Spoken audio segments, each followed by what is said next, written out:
إن الصلاة كانت على المؤمنين كتابا موقوتا وقوموا لله قانتين قد أفلح المؤمنون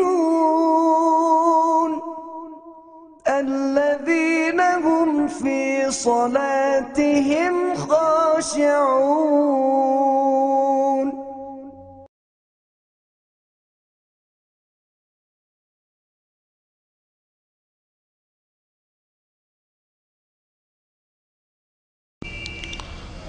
السلام عليكم ورحمة الله وبركاته.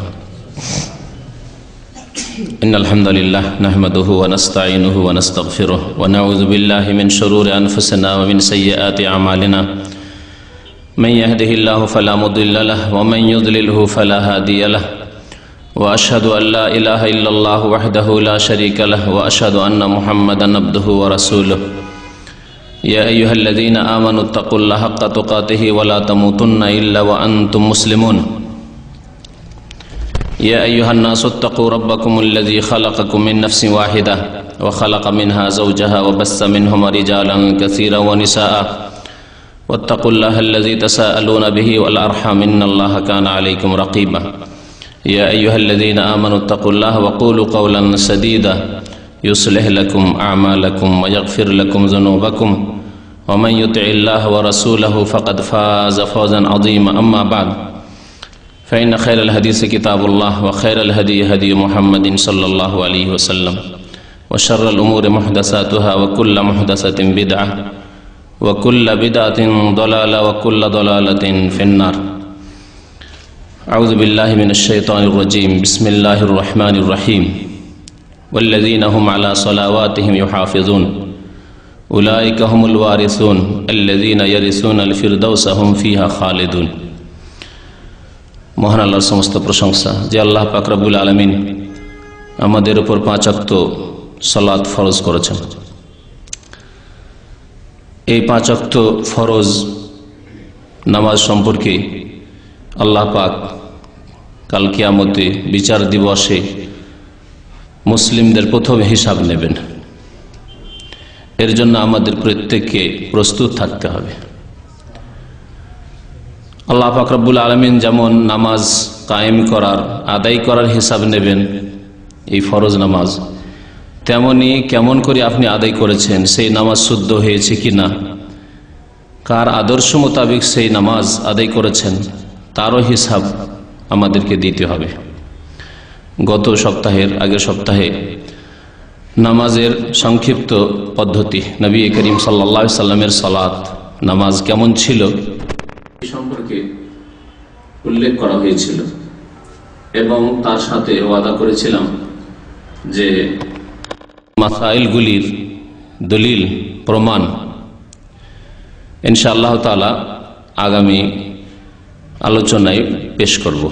তা আজকে আপনাদের সামনে কাছাকাছি 12টি মাসলা মাসাইল, 12টি বিষয় নামাজ সংক্রান্ত, নামাজের শুরু থেকে শেষ পর্যন্ত এই 12টি মাসলা মাসাইলের দলিল সহিহ হাদিস থেকে নিয়ে এসেছি যা আপনাদেরকে শোনাবো, যাতে করে নবী করিম সাল্লাল্লাহু আলাইহি সাল্লামের হাদিসের আলোকে, সুন্নতের আলোকে আমাদের নামাজ সহি শুদ্ধ হয়। কারণ নামাজ যদি ভুল থাকে, নবী করিম সাল্লাল্লাহু আলাইহি সাল্লামের তরিকায় না হয়, তাহলে কবুল হবে না। যেমন অন্য অন্য ইবাদতও যদি নবী করিম সাল্লাল্লাহু আলাইহি সাল্লামের তরিকা ছাড়া অন্য কোনো তরিকায় হয় বা খেয়াল খুশি হয়, যেমন পারলাম করলাম, তাহলে কবুল হবে না। প্রসিদ্ধ হাদিস শুনিয়েছিলাম,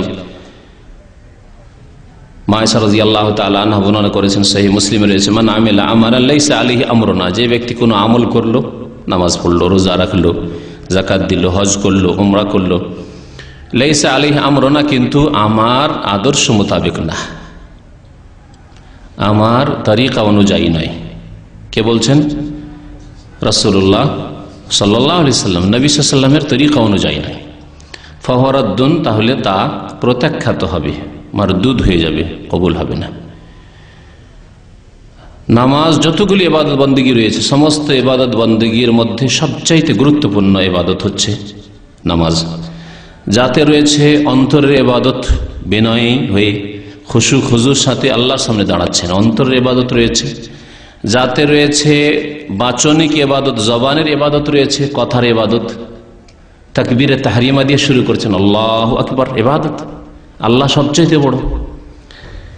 সানা, সূরা, ফাতিহা সবগুলি হচ্ছে বাচনিক ইবাদত, রুকু, সাজদার, তাসবিহ, দোয়া, আত্তাহিয়াত সবগুলি হচ্ছে বাচনিক কথার ইবাদত।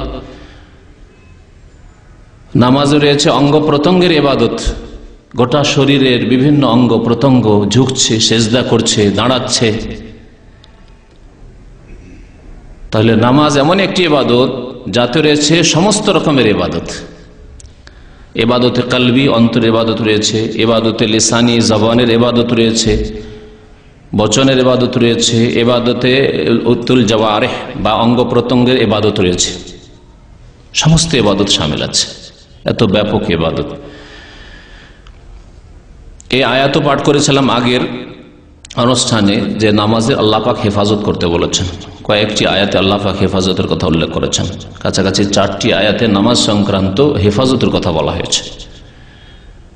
হাফেজু আলাস সালাওয়াত, আল্লাহ পাক নামাজের হেফাজতের কথা বলেছেন, ওয়াল্লাযীনা আলা সালাওয়াতিহিম ইউহাফিজুন, যেমন এই আয়াতটি সূরা মুমিনুন আয়াত নম্বর 9 আল্লাহ পাক ইরশাদ করেছেন মুমিন তো তারাই এবং সেই মুমিনরাই সফল কাম, কাদ আফলাহাল মুমিনুন দিয়ে আল্লাহ পাক শুরু করেছেন। ওই মুমিনরাই ফালাহ পাবে, রেহাই পাবে, মুক্তি পাবে, সার্বিক কল্যাণ হাসিল করবে। ফালাহর অর্থই হচ্ছে যাবতীয় কল্যাণ হাসিল করা, ইহকাল পরকালের সমস্ত রকমের কল্যাণ হাসিল করা, মঙ্গল হাসিল করার নাম হচ্ছে ফালাহ। যে ফালাহর দিকে ডাক দেওয়া হয় নামাজের জন্য আজানে, একামতে। আজানেও বলা হয় ইয়া আলাল ফালাহ, আর একামতেও বলা হয় হাইয়া আলাল ফালাহ, ফালাহর জন্য এসো, সার্বিক মঙ্গলের জন্য এসো। নামাজেই রয়েছে সার্বিক মঙ্গল। আল্লাহ পাক ওখানে আফলাহ দিয়ে শুরু করেছেন, যে ফালাহ পাবে, সার্বিক কল্যাণ হাসিল করবে কারা? ওই মুমিনরা যাদের আল্লাহ পাক রব্বুল কয়েকটি গুণ উল্লেখ করেছেন। প্রথম গুণই নামাজ বলে আল্লাযীনা ফি সালাতিহিম খাশিউন, তারপরে আবার শেষখানে আর অন্যান্য গুণ বর্ণনা করার পরে বলছেন ওয়াল্লাযীনা হুম আলা সালাওয়াতিহিম ইউহাফিজুন। মুমিন সফলকাম তো তারাই যারা নিজ নিজ নামাজগুলির হেফাজত করে, আলা সালাওয়াতিহিম, নামাজগুলির, যতগুলি নামাজ আল্লাহ পাক ফরজ করেছেন নামাজের হেফাজত করে। নামাজের হেফাজতের একটি গুরুত্বপূর্ণ দিক হচ্ছে যে নামাজ পড়তে হবে নবী করিম সাল্লাল্লাহু আলাইহি ওয়াসাল্লামের তরিকা মোতাবেক। কারণ আল্লাহ পাক কেমন নামাজ চান আপনার কাছ থেকে, আমার কাছ থেকে, এটা আমার আপনার জানার কোনো রাস্তা নেই, একমাত্র রাসূলুল্লাহ সাল্লাল্লাহু আলাইহি ওয়াসাল্লামের উপর ওহীর রাস্তা ছাড়া। তার উপর ওহী হয়েছে, জানিয়ে দেওয়া হয়েছে যে এইরকম নামাজ পড়ো। এই মর্মে হয়তো শুনেছেন যে যখন নামাজ মেরাজে ফরজ হলো, তারপরের দিন জিবরাইল আলাইহিস সালাম মক্কায় তশরিফ নিয়ে আসলেন নবী করিম সাল্লাল্লাহু আলাইহি ওয়াসাল্লামের কাছে। এসে 2 দিন ছিলেন নবী সাল্লাল্লাহু আলাইহি ওয়াসাল্লামের সাথে। 2 দিন মক্কাতুল মুকাররমায় জিবরাইল আলাইহিস সালাম ছিলেন রাসূলুল্লাহ সাল্লাল্লাহু আলাইহি ওয়াসাল্লামের সাথে। মুওয়াত্তা মালিকের হাদিস রয়েছে, আম্মানি জিবরিল ইনদাল বাইত, বাইতুল্লাহর কাছে জিবরিল এসে 2 দিন আমার ইমামত করেছেন। মুক্তাদিকে রাসূলুল্লাহ সাল্লাল্লাহু আলাইহি ওয়াসাল্লাম, ইমামকে জিবরাইল আলাইহিস সালাম। একদিন প্রথম ওয়াক্তে, একদিন শেষ ওয়াক্তে কেমন করে নামাজ পড়তে হবে তাও দেখানো হয়েছে এবং ওয়াক্ত সময়ও দেখিয়ে দেওয়া হয়েছে, এই সময় নামাজ পড়তে হবে। আর বলে দেওয়া হয়েছে যে এই নামাজের ওয়াক্ত হচ্ছে এই যে 2 ওয়াক্তে পড়লাম, একদিন প্রথম ওয়াক্তে, একদিন শেষ ওয়াক্তে, এর মধ্যে নামাজ পড়তে হবে। সূর্য ওঠার পরে ফজর নামাজ পড়লে আল্লাহ কবুল করবেন না, কারণ এই নামাজ জিবরাইল আলাইহিস সালাম পড়ে দেখাননি। যেইভাবে নবী করিম সাল্লাল্লাহু আলাইহি ওয়াসাল্লামকে নামাজ পড়িয়ে দেখেছেন জিবরাইল আলাইহিস সালাম, সেইভাবে নবী করিম সাল্লাল্লাহু আলাইহি ওয়াসাল্লাম সারা জীবন নামাজ পড়েছেন। সেই নামাজ হচ্ছে আদর্শ, উসওয়া, নমুনা নারী পুরুষ উভয়ের জন্য। সুতরাং প্রত্যেককে নামাজ পড়তে হবে কার মতো? রাসূলুল্লাহ সাল্লাল্লাহু আলাইহি ওয়াসাল্লামের নামাজের মতো নামাজ পড়তে হবে। অনেক মাসলা মাসাইলে এই মযহাবধারী ভাইয়েরা, বিশেষ করে হানাফি মযহাবের নামাজে বহু মাসলা মাসাইলে দুর্বলতা আছে শুরু থেকে শেষ পর্যন্ত। একটু খুলে নাম ধরে এই জন্যই বলতে হলো যে অনেকেই যদি নাম না ধরি তো বুঝতে পারবেন না। অন্যান্য মাযহাবেও বেশ কিছু মাসলা মাসাইলে ত্রুটি রয়েছে, দুর্বলতা রয়েছে, কিন্তু হানাফি মাযহাবের নামাজে সবচাইতে বেশি ত্রুটি রয়েছে, দুর্বলতা রয়েছে শুরু থেকে শেষ পর্যন্ত। তার মধ্যে আজকে 10 থেকে 12টা উল্লেখ করব, আরও সময় সুযোগ হলে বাকি মাসলা মাসাইলগুলি উল্লেখ করা যাবে। কিন্তু গুরুত্বপূর্ণ যেই ক্ষেত্রগুলিতে, যে বিষয়গুলিতে মাযহাবের নামাজের ত্রুটি বা দুর্বলতা রয়েছে, সহিহ হাদিসের বিপরীত নামাজ রয়েছে, সহিহ হাদিসের আপনার উল্টো নামাজ রয়েছে, সেই ক্ষেত্রগুলি আমাদের সাধারণ মানুষেরও জানা জরুরি, যাতে করে আপনাকে কেউ ধোঁকা না দিতে পারে যে না না এটাও নামাজ, রাসূলুল্লাহ সাল্লাল্লাহু আলাইহি ওয়াসাল্লাম নামাজ, এইভাবে নামাজ পড়লেও চলবে না। ওইভাবেই পড়তে হবে যেভাবে রাসূলুল্লাহ সাল্লাল্লাহু আলাইহি ওয়াসাল্লাম নামাজ পড়েছেন, নামাজ আদায় করেছেন। তো আল্লাহ পাক নামাজের হেফাজতের কথা বলেছেন, ওয়াল্লাযীনা হুম আলা সালাওয়াতিহিম ইউহাফিজুন উলাইকা হুমুল ওয়ারিসুন। আল্লাহ বলছেন যারা নামাজের হেফাজত করে তারাই তো ওয়ারিস, তারাই তো উত্তরাধিকারী। কিসের ওয়ারিস? আল্লাযীনা ইয়ারিসুনাল ফিরদাউস, যারা জান্নাতুল ফিরদাউসের ওয়ারিস হবে। নবী করিম সাল্লাল্লাহু আলাইহি ওয়াসাল্লাম বলেছেন জান্নাতুল ফিরদাউস সবচাইতে উচ্চ স্থান, উচ্চ মর্যাদা জান্নাতের। ফাইন্নাহু আলাল জান্নাতি ওয়া আওসাতুহা, জান্নাতের সবচাইতে উচ্চ স্থান এবং সবচাইতে উত্তম স্থান। আল্লাহ পাক ফিরদাউসের ওয়াদা করেছেন কার সাথে? যারা নামাজের হেফাজত করবে। আল্লাযীনা ইয়ারিসুনাল ফিরদাউসা হুম ফিহা খালিদুন, এবং সেখানে তারা চিরকাল অবস্থান করবে। তো নামাজ যদি সহি শুদ্ধ পড়েন, নবী করিম সাল্লাল্লাহু আলাইহি ওয়াসাল্লামের তরিকায় পড়েন, তাহলে কবুল হবে, না হলে কবুল হবে না। আর যদি সহি শুদ্ধ পড়েন তাহলে জান্নাতুল ফিরদাউস পাওয়া যাবে, আল্লাহ পাক ওয়াদা করেছেন, না হলে পাওয়া যাবে না। এবং চিরকাল থাকতে পাবেন যদি এই সহি নামাজ, রাসূলুল্লাহ সাল্লাল্লাহু আলাইহি ওয়াসাল্লাম নিয়ে আসা নামাজ যদি আদায় করেন। আসুন প্রথম মাসলা দিয়ে শুরু করি। গত আলোচনাতে বলেছিলাম যে নবী সাল্লাল্লাহু আলাইহি ওয়াসাল্লাম নামাজ কার মতো পড়তে বলেছেন?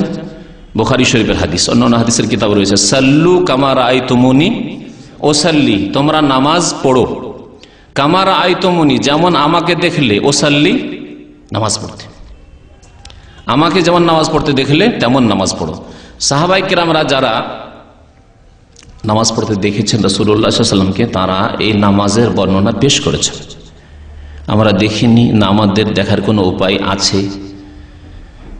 সাহাবায়ে কেরাম ছাড়া কেউ দেখেনি রাসূলুল্লাহ সাল্লাল্লাহু আলাইহি ওয়াসাল্লামকে নামাজ পড়তে।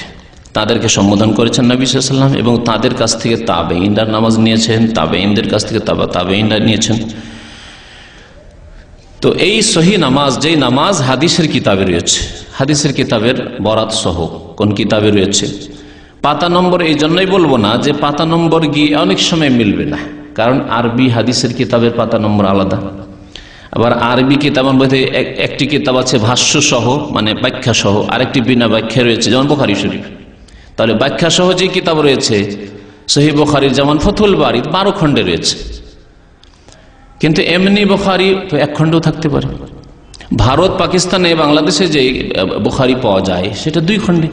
তাহলে পাতা নম্বর দিয়ে কোনোদিন মিলবে না। বাংলা বুখারী আমার জানা মতে 5 জন অনুবাদকের বুখারী ছেপেছে। তাহলে কোনটারই পাতা নম্বর দেব? পাতা নম্বর দিয়ে পাওয়া মুশকিল।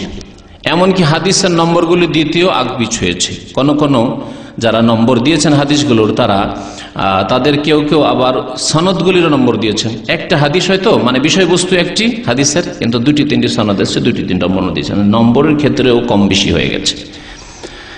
সুতরাং হাদিস কোন কিতাবে আছে এতটাই সাধারণ মানুষের জন্য জেনে নেওয়া যথেষ্ট। আর নবী করিম সাল্লাল্লাহু আলাইহি ওয়াসাল্লামের সহিহ হাদিসে যদি থাকে তাহলে শির নত করে একবার উদার অন্তর নিয়ে মেনে নিতে হবে, বিনা কোনো দ্বিধাদ্বন্দ্বে। যেমন আল্লাহ পাক হুকুম করেছেন ওয়ায়ুসাল্লিমু তাসলিমা, চোখ বন্ধ করে মেনে নেবে, মনে কিঞ্চিত পরিমাণ দ্বিধাদ্বন্দ্ব হবে না। সুম্মা লা ইয়াজিদু ফি আনফুসিহিম হারাজাম মিম্মা কাযাইতা ওয়া ইউসাল্লিমু তাসলিমা, আল্লাহ পাক বলেছেন। না হলে মুমিন হতে পারবে না। আয়াত বড় লম্বা আছে, সে আয়াতটি পুরো উল্লেখ করলাম না। আসল বিষয়ের দিকে আসি। প্রথম বিষয় হচ্ছে যে নামাজ শুরু করবেন কোথা থেকে, এগুলি কথা বলা হয়েছে। নামাজ শুরু করবেন কোথা থেকে? তাকবীরে তাহরিমা দিয়ে, তাকবীরে তাহরিমা দিয়ে নামাজ শুরু করবেন। নবী করিম সাল্লাল্লাহু আলাইহি ওয়াসাল্লামের হাদিস, মিফতাহুস সালাতি আত-তুহুর, নামাজের চাবি হচ্ছে পবিত্রতা ওযু, আর গোসল ফরজ হয়ে থাকলে গোসল। ওয়া তাহরিমুহা তাকবীর, আর নামাজের তাহরিমা হচ্ছে তাকবীর, অর্থাৎ আল্লাহু আকবার দিয়ে নামাজ শুরু করতে হবে। এখানে যদিও হানাফি মজহাবের হানাফি ভাইয়েরাও আমল করে না, সাধারণ লোকও আমল করে না, আলেমরাও আমল করে না, কিন্তু তাদের প্রত্যেকটি ফিকার কিতাবে রয়েছে যে আল্লাহু আকবার বলা শর্ত নাই। কি বললে চলবে? বলছে আল্লাহর সাথে কোনো গুণবাচক কোনো শব্দ হলেই চলবে। যেমন আল্লাহু আকবার জায়গায় আল্লাহু আজম যদি বলে, আল্লাহু আজল যদি বলে, আল্লাহু জলিল, আল্লাহু কবির, হ্যাঁ, আল্লাহু রহমান, আল্লাহু রহিম, আল্লাহু গফুর, এরকম বললে চলবে। স্পষ্ট ভুল। কারণ যেই দিন থেকে নামাজ ফরজ হয়েছে সেই দিন থেকে শুরু করে নবী করিম সাল্লাল্লাহু আলাইহি ওয়াসাল্লামের তিরোধানের সময় পর্যন্ত কোনো ফরজও নয়, সুন্নত নয়, বেতরও নয়, নবী করিম সাল্লাল্লাহু আলাইহি ওয়াসাল্লাম তাকবীর ছাড়া কোনো নামাজ পড়ে, আল্লাহু আকবার ছাড়া। আল্লাহু কবির দিয়েও পড়েননি, আল্লাহু কবির দিয়েও কোনোদিন নবী সাল্লাল্লাহু আলাইহি ওয়াসাল্লাম নামাজ পড়েনি, আল্লাহু আকবার দিয়েই নামাজ পড়েন। সুতরাং ওই রকমই নামাজ পড়তে হবে। তারপর নবী সাল্লাল্লাহু আলাইহি ওয়াসাল্লাম তাকবীর দিয়ে তাহরিমা হবে। তাহলে তাকবীর ছাড়া তাজিম দিয়ে চলবে না, আল্লাহু আজিম দিয়ে চলবে না, আল্লাহু জলিল দিয়ে চলবে না। তাকবীর বলা হয় আল্লাহু আকবরকে, আল্লাহু আকবর দিয়েই নামাজ শুরু করতে হবে। শেষ হবে গিয়ে সালামে, যেমন বলছেন নবী সাল্লাল্লাহু আলাইহি ওয়াসাল্লাম ওই হাদিসে, ওয়া তাহলিলুহা আত-তাসলিম, আর নামাজের তাহলিল মানে নামাজ থেকে আপনি বেরিয়ে পড়ছেন, দুনিয়ার কাজ কর্ম কথা হালাল হয়ে যাবে সালাম ফিরলে। এই হাদিস রয়েছে আবু দাউদে এবং তিরমিজিতে। তাহলে তার আগে কোনো কাজ নেই, নিয়ত পড়ার নেই, এগুলো বলা হয়েছে। যখন নেই তাহলে নিয়ত পড়া, উচ্চারণ করা, নাওয়াইতো অথবা আমি নিয়ত করছি। হ্যাঁ, বাঙালি জাতি তো আরবিতে নিয়ত করতে অভ্যস্ত, আর অন্যরা উর্দুতে করে, উর্দুরা मैं নিয়ত করতা হুঁ, সবগুলি বিদাত নেই। তাকবীর দিয়ে নামাজ শুরু। আল্লাহ পাক যেন আমাদেরকে বুঝার তৌফিক দান করেন, সংশোধন করার তৌফিক দান করেন। যেসব ভাই বিদাতে রয়েছে আল্লাহ পাক তাদেরকে বিদাত মুক্ত হওয়ার তৌফিক দান করেন। আশা করছি তাদের কাছে যে তারা গোড়ামি না করে আর সত্য কথা, হক কথা মানতে যেন কোনো রকমের দুনিয়াবি বাধা না হয়। আল্লাহ পাক যেন নবী সাল্লাল্লাহু আলাইহি ওয়াসাল্লামের নামাজ সবাইকে আদায় করার তৌফিক দান করেন। তারপরে নামাজ যখন শুরু করতে হবে তখন হাত উঠাতে হবে, যাকে বলে রাফউল ইয়াদাইন। হাত কত দূর পর্যন্ত উঠাইতে হবে এই ক্ষেত্রে দুইটি হাদিস রয়েছে, দুইটি হাদিস আপনাদেরকে শোনাই। সুতরাং দুইটি জায়েজ রয়েছে। একটি হাদিস হচ্ছে ওয়াইল ইবনে হুজর রাদিয়াল্লাহু তাআলা আনহু, যে হাদিস রয়েছে সহিহ মুসলিমে। বলছেন আন্নাহু রাআন নবী সাল্লাল্লাহু আলাইহি ওয়াসাল্লাম রাফা ইয়াদাইহি না দাখালা ফিস সালাত, যখন নামাজে প্রবেশ করলেন তখন হাত উঠালেন, কাব্বারা তাকবীর দিয়ে হাত উঠালেন। আর হাম্মাম একজন বর্ণনাকারী বলছেন হেয়ালা উজনাইহি, দুই কানের কাছাকাছি। তাহলে দুই কানের কাছাকাছি উঠার এই হাদিস আসলো। তারপরে কি করলেন? তারপর আরেকটি মাসলা আছে, যেই মাসলাটি অত্যন্ত গুরুত্বপূর্ণ, কারণ এই ক্ষেত্রে অনেক ইখতিলাফ করে। সুম্মা ওয়াদা ইয়াদাহুল ইউমনা আলাল ইউসরা, তারপরে ডান হাত রাখলেন কার উপর? বাম হাতের উপর। ডান হাত রাখলেন বাম হাতের উপর। তাহলে ডান হাতকে রাখতে হবে কার উপর? বাম হাতের উপর। এটি হচ্ছে স্পষ্ট মাসলা। তাহলে হাত ছেড়ে নামাজ পড়া যাবে না, হাত ছেড়ে নামাজ পড়া যাবে না। যেমন ভুল রয়েছে মালিকিদের মধ্যে, আহলে সুন্নাতের ভুলের কথা বলছি, বাকি শিয়াদের বা অন্যদের ভুল, যারা এই আকীদাতি পথভ্রষ্ট তাদের কথা আমাদের উল্লেখ করা প্রয়োজনই নেই। কিন্তু যারা আহলে সুন্নাত ওয়াল জামাত, তাদের মধ্যে যে সহিহ হাদিস বিরোধী আমল আছে নামাজের ক্ষেত্রে, কমপক্ষে তার সংশোধন হওয়া জরুরি। কারণ তাদের আকীদা সহিহ থাকা সত্ত্বেও যদি নামাজে ভুল হয় তো মহা মুশকিল রয়েছে। তো নামাজ হাত ছেড়ে পড়া যাবে না। যেমন মালিকি সাধারণত আফ্রিকা দেশে বাস করে, তো আফ্রিকান লোকদের দেখা যায় অনেকে যে হাত ছেড়ে নামাজ পড়ে। এই হাত ছেড়ে নামাজ পড়ার নেই, এটা তো মালিকিরা করে। কিন্তু আমাদের দেশের প্রখ্যাত বক্তা এবং তাদের এক বড় হুজুর, ওই বড় হুজুরের নামটা বলে দিচ্ছি, মনজুর নওমানি সাহেব, তার একটি উর্দুতে তর্জমা করেছেন একটি হাদিস সংকলন করেছেন। ভারতের একজন বড় আলেম হানাফি মযহাবের। কিতাবের নাম হচ্ছে মাআরিফুল হাদিস, অনেকে শুনেছে হয়তো। মাআরিফুল হাদিস উর্দুতে তর্জমা করেছে, বিভিন্ন মাসলা মাসাইলের হাদিসগুলি নিয়ে এসেছে, আর তর্জমা করার পরে নিজের প্রত্যেকটি মাসলাতে টিকা চড়িয়েছে। আর টিকা চড়িয়ে যতগুলি মাসলায় ইখতিলাফ রয়েছে, মানে মতানৈক্য রয়েছে ওলামা কিরামদের, ফুকাহা কিরামের, তিনি করেছেন কি, যেহেতু তিনি একটু জামাত ইসলামী ঘেঁষা ছিলেন, আর জামাত ইসলামীদের কাজ হচ্ছে সব ঠিক, এটাও ঠিক ওইটাও ঠিক, অসুবিধা নেই, হ্যাঁ, তাদের তরিকা এটা। মানে অন্য মুকাল্লিদরা যে একেবারে গোড়া না এটাই করব, যেমন অন্যান্য মুকাল্লিদরা রয়েছে তারা এটাই করব ধরে আছে শক্ত, তার চেয়ে একটু হালকা হয়েছে, কিন্তু সহিহ হাদিসের আমল করতে দেয়নি। এই কথা চিহ্নিত করেনি না সহিহ হাদিসে এটা, সুতরাং এইরকম করে নামাজ পড়তে হবে না, ওটা শিখায়নি। আবার গর্ত থেকে গর্তের এক কিনারে রেখে দিচ্ছে, এই উদাহরণ ঠিক ফিট হবে এই মারিফুল হাদিসের উপর, এটাও ঠিক ওইটাও ঠিক। অর্থাৎ আপনি যদি বুকে হাত বাঁধেন তবুও ঠিক, নাভির নিচে হাত বাঁধেন তবুও ঠিক, হাত ছেড়ে নামাজ পড়ে তবুও ঠিক। একেবারে এইভাবে আজকে থেকে 10 বছর আগে আমাদের ইসলামিক সেন্টারে মারিফুল হাদিস বিক্রি হইতো। আমরা প্রথম যখন আসলাম তো আমাদের উর্দু যে দায়ী ভাই আছে উনি হয়তো খেয়াল করেনি, আমি দেখলাম যে আরে মুশকিল ব্যাপার, প্রত্যেকটা মশলা এটাও ঠিক ওইটাও ঠিক, তো এইটি আমরা তো এর প্রচার করতে আসিনি, আমরা তো সঠিকটার প্রচার করব। তখন আমি রিপোর্ট দিয়ে বন্ধ করালাম যে এই কিতাব দিয়ে লাভ হবে না, কারণ সহি যেটা সেটা পাবে না মানুষ, দুর্বলটাও ঠিক আর সবলটাও ঠিক, এইরকম শিক্ষা দিয়েছে। ওই কিতাবই পড়ে হয়তো ওই বড় বক্তা সাহেব, আশা করি বুঝতে পারছেন, তিনি এক বক্তব্য উত্তর দিচ্ছেন যে অসুবিধা নাই, নামাজে সবটাই চলবে, বুকে হাত বাঁধাও চলবে, নাভির নিচেও চলবে, হাত ছেড়ে নামাজ পড়া চলবে। তারপর আবার মিথ্যা রচনা করছে যে নবী সাল্লাল্লাহু আলাইহি ওয়াসাল্লাম নাকি হাত ছেড়ে নামাজ পড়েছেন, একেবারে ডাহা মিথ্যা কথা। একটি হাদিস দিতে পারবেন না যে নবী সাল্লাল্লাহু আলাইহি ওয়াসাল্লাম জীবনে হাত ছেড়ে নামাজ পড়েছেন। হাত নাভির নিচে পড়েছেন এর জয়ীফ দুর্বল হাদিস রয়েছে, কিন্তু হাত ছেড়ে নামাজ পড়েছেন এর কোনো প্রমাণ নেই।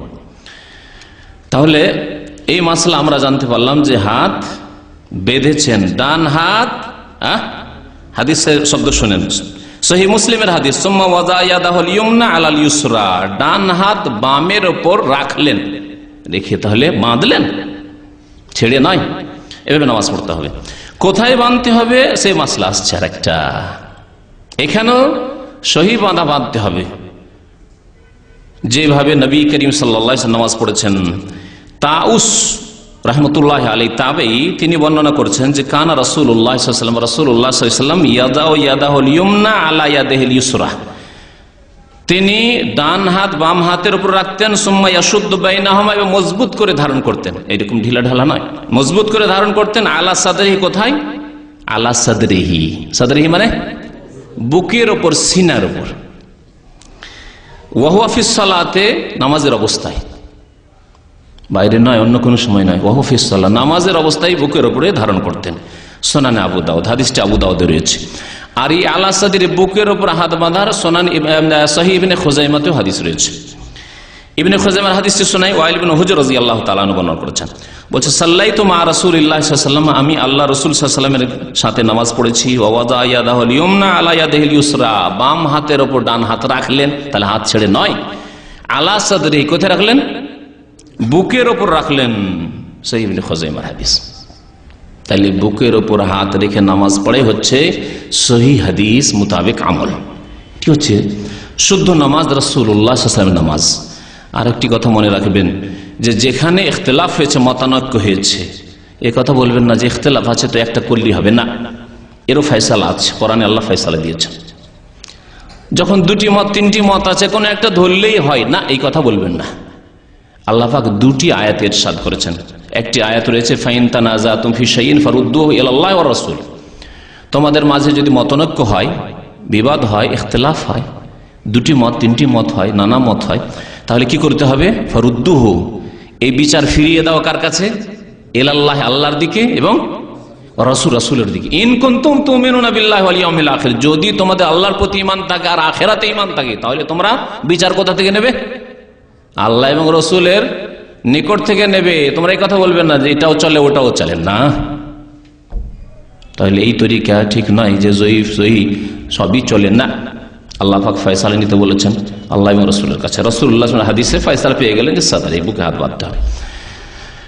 আরেকটি আয়াতে আল্লাহ পাক ইরশাদ করেছেন ওয়ামাখতালাফতুম মিন শাইইন, যে কোনো ব্যাপারে তোমাদের ইখতিলাফ হোক না কেন, মতানৈক্য হোক না, হতে পারে, মতানৈক্য হতে পারে। নবী সাল্লাল্লাহু আলাইহি ওয়াসাল্লামের জামানায় সাহাবায়ে কেরামদের ইখতিলাফ হয়েছে, তখন ফয়সালা নিয়েছেন কোথায় গিয়ে? নবী সাল্লাল্লাহু আলাইহি ওয়াসাল্লামের কাছে গিয়ে। নবী সাল্লাল্লাহু আলাইহি ওয়াসাল্লাম যা বলেছেন মেনে নিয়েছেন। তার ইন্তেকালের পরে ইখতিলাফ হয়েছে, খোঁজ করেছেন তাহলে সহিহ হাদিসে কি আছে, নবী সাল্লাল্লাহু আলাইহি ওয়াসাল্লাম এই ক্ষেত্রে কি বলেছেন বা কি করেছেন, এভাবে ফয়সালা নিয়েছেন। তার ওয়ামাখতালাফতুম মিন শাইইন, যে কোনো ব্যাপারে তোমাদের যদি ইখতিলাফ হয় ফাহুকমুহু, তার হুকুম ফয়সালা কোত্থেকে নেবে? ইলাল্লাহ, আল্লাহর কাছে। আল্লাহর কাছ থেকে কোরআনের ওহী এসেছে এবং রাসূলুল্লাহ সাল্লাল্লাহু আলাইহি ওয়াসাল্লামের যে হাদিস এসেছে তাও ওহী। কোরআনে না পেলে হাদিস থেকে ফয়সালা নিতে হবে। তাহলে এই মাসলাগুলি হয়ে গেল, প্রায় দুটি মাসলা হয়ে গেল। আর একটি মাসলা হচ্ছে জায়নামাজের দোয়া পড়ার মাসলা, বলেছিলাম না? জায়নামাজের কোনো দোয়া আছে? জায়নামাজের দোয়া কখন পড়ে? তাকবীরের আগে না পরে? হানাফি ভাইরা তাকবীরের আগে দুটি বা তিনটি করে বলেছি, ওদিকে আর যাচ্ছি না। নিয়ত পড়া আর জায়নামাজের দোয়া পড়া। এই জায়নামাজের দোয়া বলে যে দোয়াটি পরিচিত হানাফি সমাজে, ইন্ডিয়া, বাংলাদেশ, পাকিস্তানে, সেই দোয়াটি হচ্ছে ইন্নী ওয়াজ্জাহাতু ওয়াজহিয়া লিল্লাযী ফাতারাস সামাওয়াতি ওয়াল আরদ। এই দোয়াটি হাদিসে আছে কিন্তু জায়নামাজের দোয়া নয়, এটি তাকবীরে তাহরিমার পর দোয়া। শোনেন, স্পষ্ট হাদিস, তারপরে যদি কেউ না মানে তাহলে একে এরাজ, বিমুখতা ছাড়া আর কিছু বলা যাবে না। হাদিস শুনিয়ে দিচ্ছি। মুসলিম শরীফের হাদিস, আবু দাউদের হাদিস। বলছেন বর্ণনাকারী যে কানা রাসূলুল্লাহ সাল্লাল্লাহু আলাইহি ওয়াসাল্লাম, আল্লাহ রাসূল সাল্লাল্লাহু আলাইহি ওয়াসাল্লাম ইজাস্তাফতাহাস সালাহ, যখন নামাজ আরম্ভ করতেন, সালাত শুরু করতেন, কাব্বারা, কি করতেন? তাকবীর বলতেন, সুম্মা কালা, তারপরে বলতেন, সুম্মা মানে অতঃপর, কালা অতঃপর বলতেন, কি বলতেন? ওয়াজ্জাহাতু ওয়াজহিয়া লিল্লাযী ফাতারাস সামাওয়াতি ওয়া আনা আউয়ালুল মুসলিমিন পর্যন্ত। মুসলিম, আবু দাউদ। কি স্পষ্ট হইল? স্পষ্ট হইল যে এই দোয়া ওয়াজ্জাহাতু ওয়াজহিয়া কখন পড়তে হবে? তাকবীর দিয়ে সুম্মা, তারপরে। আরো শুনেন আরেকটি ভাষা, এখানে তো সুম্মা ছিল আর ওখানে আছে বাদাত তাকবীরে, তাকবীরের পরে, আরো স্পষ্ট শুনেন। আলী ইবনে আবি তালিব রাদিয়াল্লাহু তাআলা আনহু বর্ণনা করেছেন, আন রাসূলিল্লাহ সাল্লাল্লাহু আলাইহি ওয়াসাল্লাম, রাসূলুল্লাহ সাল্লাল্লাহু আলাইহি ওয়াসাল্লাম থেকে বর্ণনা করেন, আন্নাহু কানা ইযা কামা ইলা সালাতিল মাকতুবাতি, নবী করিম সাল্লাল্লাহু আলাইহি ওয়াসাল্লাম যখন ফরজ নামাজে দাঁড়াতেন, রাফা ইয়াদাই হাজওয়া মানকাবাইহি, দুই হাত উঠাতেন, হাজওয়া মানকাবাইহি, এখানে হাজওয়া মানকাবাইহি। আর আগে শুরুতে বলেছিলাম কানের লতি পর্যন্ত, তাই না? আর এখানে মানকেব মানে হচ্ছে এই কাঁধ। আর অধিকাংশ হাদিসগুলি মানকেবের কথা আছে, তাহলে হাত ওঠানোর জন্য এতটাই যথেষ্ট। এটা হচ্ছে সুন্নত, এই সুন্নত যথেষ্ট।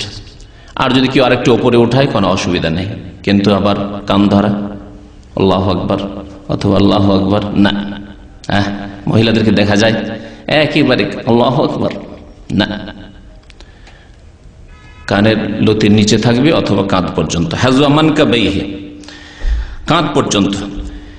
ওয়াসনা ওয়া যালিকা আইযান ইযা কাযা কিরাতাহু, কিরাত শেষ করে রুকু ওয়ারাদ আইয়ারকা, রুকুতে গেলে তখনও রাফা এদেন করতেন। মাসলা আলেকটি চলে আসছে, রাফা এদেনের মাসলা পরে বলবো। ওয়াসনা ওয়া ইযা রাফা রাসা মিনার রুকু, রুকুতে যখন মাথা উঠিয়ে দেন সামি আল্লাহু লিমান হামিদা রাব্বানা ওয়া লাকাল হামদ বলে তখন রাফা এদেন করতেন।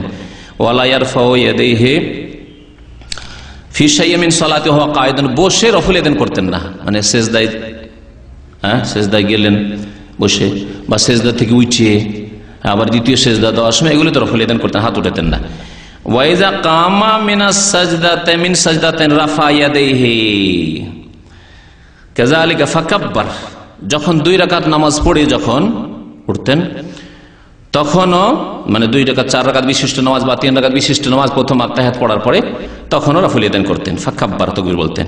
ওয়া ইয়াকুলু হিনা ইফতাতিহুস সালাতা বাদা তাকবীর, এটি হচ্ছে এই মাসলা যে মাসলা আলোচনা করছি। এবং নবী সাল্লাল্লাহু আলাইহি ওয়াসাল্লাম বলতেন যখন নামাজ শুরু করতেন বাদাত তাকবীর, তাকবীরের পরে। বাদাত তাকবীর মানে তাকবীরের পরে বলতেন, কি বলতেন? দোয়াটি শুনেন, ওয়াজ্জাহতু ওয়াজহিয়া লিল্লাযী ফাতারাস সামাওয়াতি ওয়াল আরদা হানিফা ওয়া মা আনা মিনাল মুশরিকিন ইন্না সলাতি ওয়া নুসুকি ওয়া মাহইয়ায়া ওয়া মামাতি লিল্লাহি রাব্বিল আলামিন লা শারীকা লাহু ওয়া বিযালিকা উমিরতু ওয়া আনা মিনাল মুসলিমিন। আর কোন রিওয়ায়াত আছে আউয়ালুল মুসলিমিন, কারণ এই উম্মতের প্রথম মুসলিম কে?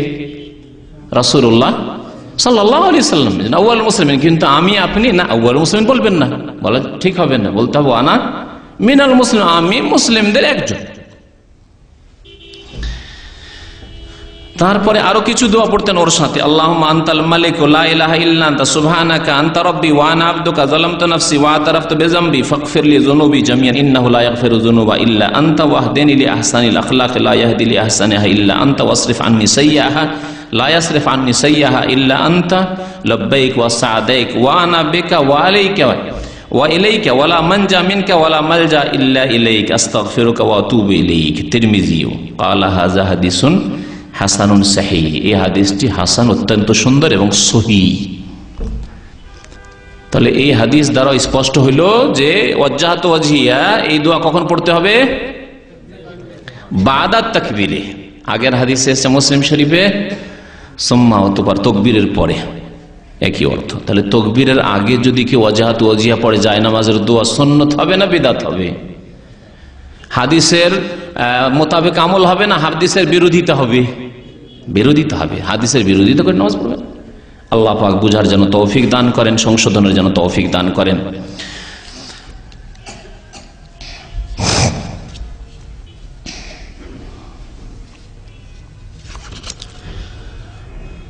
পাঁচ নম্বর মাসলা তা হচ্ছে যে আমাদের দেশের মানুষরা সানাতে একটি মাত্র দোয়া মুখস্থ রাখে, ওইটি পড়ে, ব্যাস। ওই একটি শিখানো হয়েছে, বাকি আর দিশাই দেওয়া হয়নি যে আরো কিছু আছে, আরো বহু কিছু আছে, কিছুই জানানো হয়নি। মাঝে মাঝে আমল করিও যাতে করে নবী সাল্লাল্লাহু আলাইহি ওয়াসাল্লামের মতো নামাজ হয়, শেখানো হয়নি। সানাতে ছোট্ট যে দোয়াটি সানা মানে আল্লাহ পাকের সানা গুণগান রয়েছে, সেটি শুধু মুখস্থ আছে। এই ক্ষেত্রে নবী করিম সাল্লাল্লাহু আলাইহি ওয়াসাল্লামের একটি হাদিস দ্বারা প্রমাণিত হলো যে ইন্নী ওয়াজহাতু ওয়াজহিয়া লিল্লাযী ফাতারাস সামাওয়াতি, এটা পড়তেন তাকবীরের পরে। আর কোন কোন নামাজে কি পড়তেন? বুখারী শরীফে রয়েছে, মুসলিম শরীফে রয়েছে। শুনেন, আন আবি হুরায়রা রাদিয়াল্লাহু তাআলা আনহু, আবু হুরায়রা রাদিয়াল্লাহু তাআলা আনহু বর্ণনা করেছেন, কানা রাসূলুল্লাহ সাল্লাল্লাহু আলাইহি ওয়াসাল্লাম, নবী করিম সাল্লাল্লাহু আলাইহি ওয়াসাল্লাম ইযা কাব্বারা ফিস সালাতে, নামাজে যখন তাকবীর পাঠ করতেন,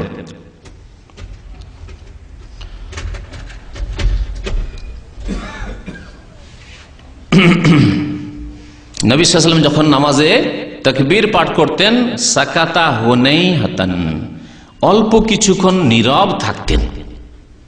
তাকবীর বলে কিছুক্ষণ চুপ থাকতেন, নীরব থাকতেন। সাকাতা হুনাইহাতান ক্বাবলা আন ইয়াকরা, কিরাতের পূর্বে, মানে সূরা ফাতিহা পাঠের পূর্বে। ফাকুলতু ইয়া রাসূলুল্লাহ বিআবি আনতা ওয়া উম্মি, আবু হুরায়রা রাদিয়াল্লাহু তাআলা আনহু বললেন যে আমার মাতা পিতা আপনার উপর কুরবান যাক, মানে আপনার জন্য আমি আমার আম্মা আব্বাকে উৎসর্গ করতে প্রস্তুত রয়েছি। এটি আরবদের সুন্দর ভাষা ছিল, শ্রদ্ধেয় ব্যক্তির জন্য, সম্মানিত ব্যক্তির জন্য, বিশেষ করে রাসূলুল্লাহ সাল্লাল্লাহু আলাইহি ওয়াসাল্লামের জন্য। মুমিন মুমিনাতরা যখন কথা বলতেন, ফিদাকা আবি উম্মি ইয়া রাসূলুল্লাহ, আমার মাতা পিতা আপনার জন্য উৎসর্গ হোক, ফিদাকা আবি ওয়া উম্মি বলতেন। আর আইতা, আচ্ছা বলুন তো, সুকুতাকা বাইনা তাকবীরে ওয়াল কিরাতে, আপনি তাকবীর এবং কিরাতের মাঝখানে, সূরা ফাতিহার মাঝখানে যে নীরব থাকেন, মা তাকুল, কি বলেন আপনি এই সময়, কি বলেন? কালা, নবী করিম সাল্লাল্লাহু আলাইহি ওয়াসাল্লাম বললেন। আচ্ছা, এই সওয়াল প্রশ্ন ফরজ নামাজ সম্পর্কে ছিল না নফল নামাজ সম্পর্কে? ফরজ, কারণ নামাজের কথা বর্ণনা করা হচ্ছে যখন নামাজে দাঁড়াতেন, তাহলে জামাতে পিছনে লোকজন আছে এবং শুনছেন, আপনি কিছুক্ষণ চুপ থাকছেন, তাহলে এই নামাজ তাহাজ্জুদের নামাজ নয়।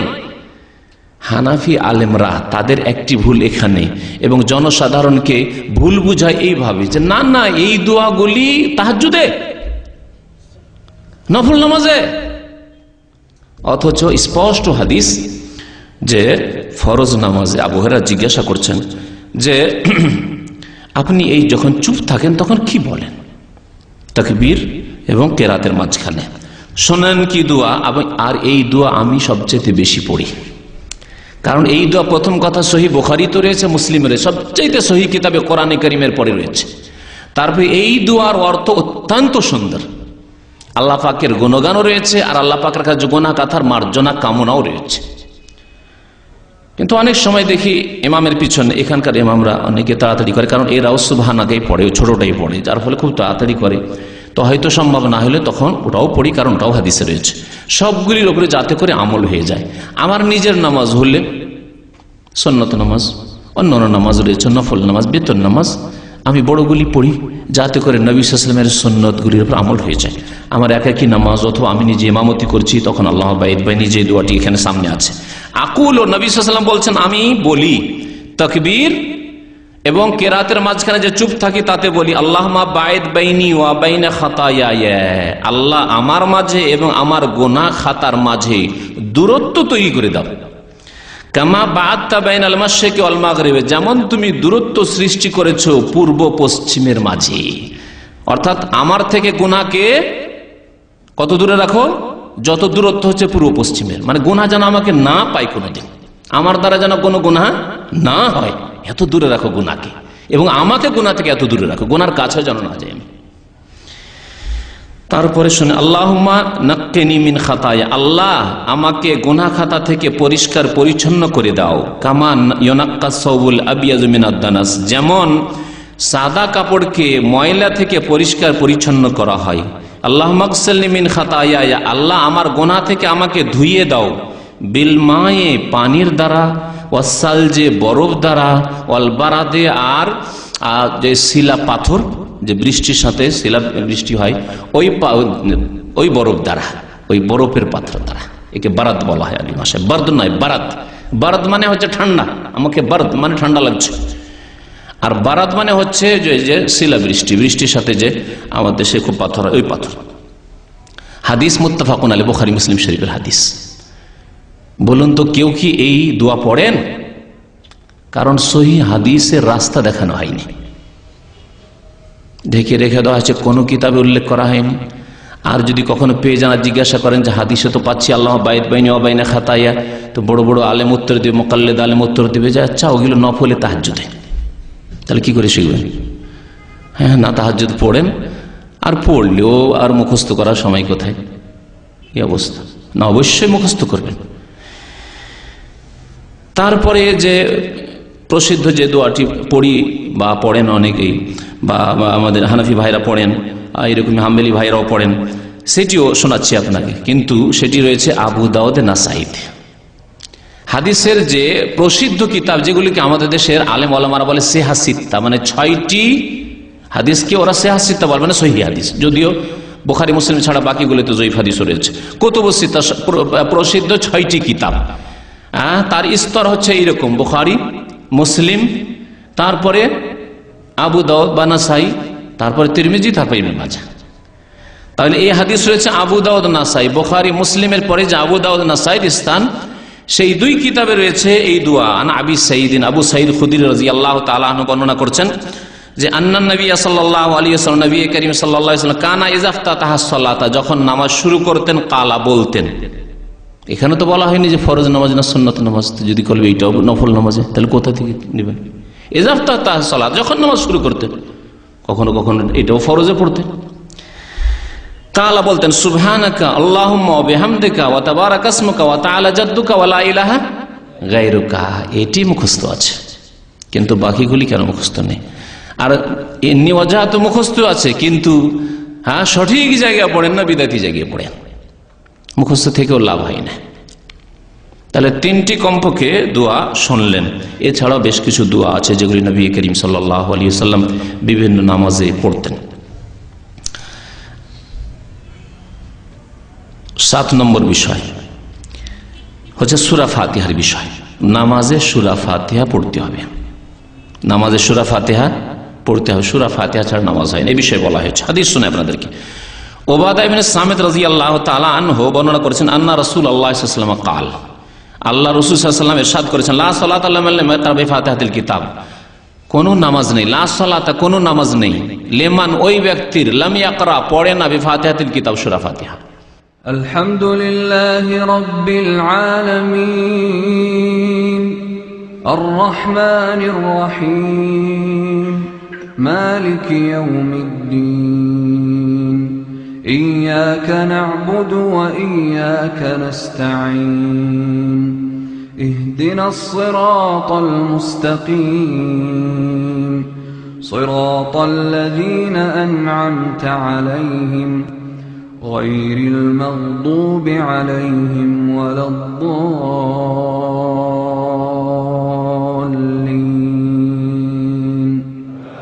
آمين।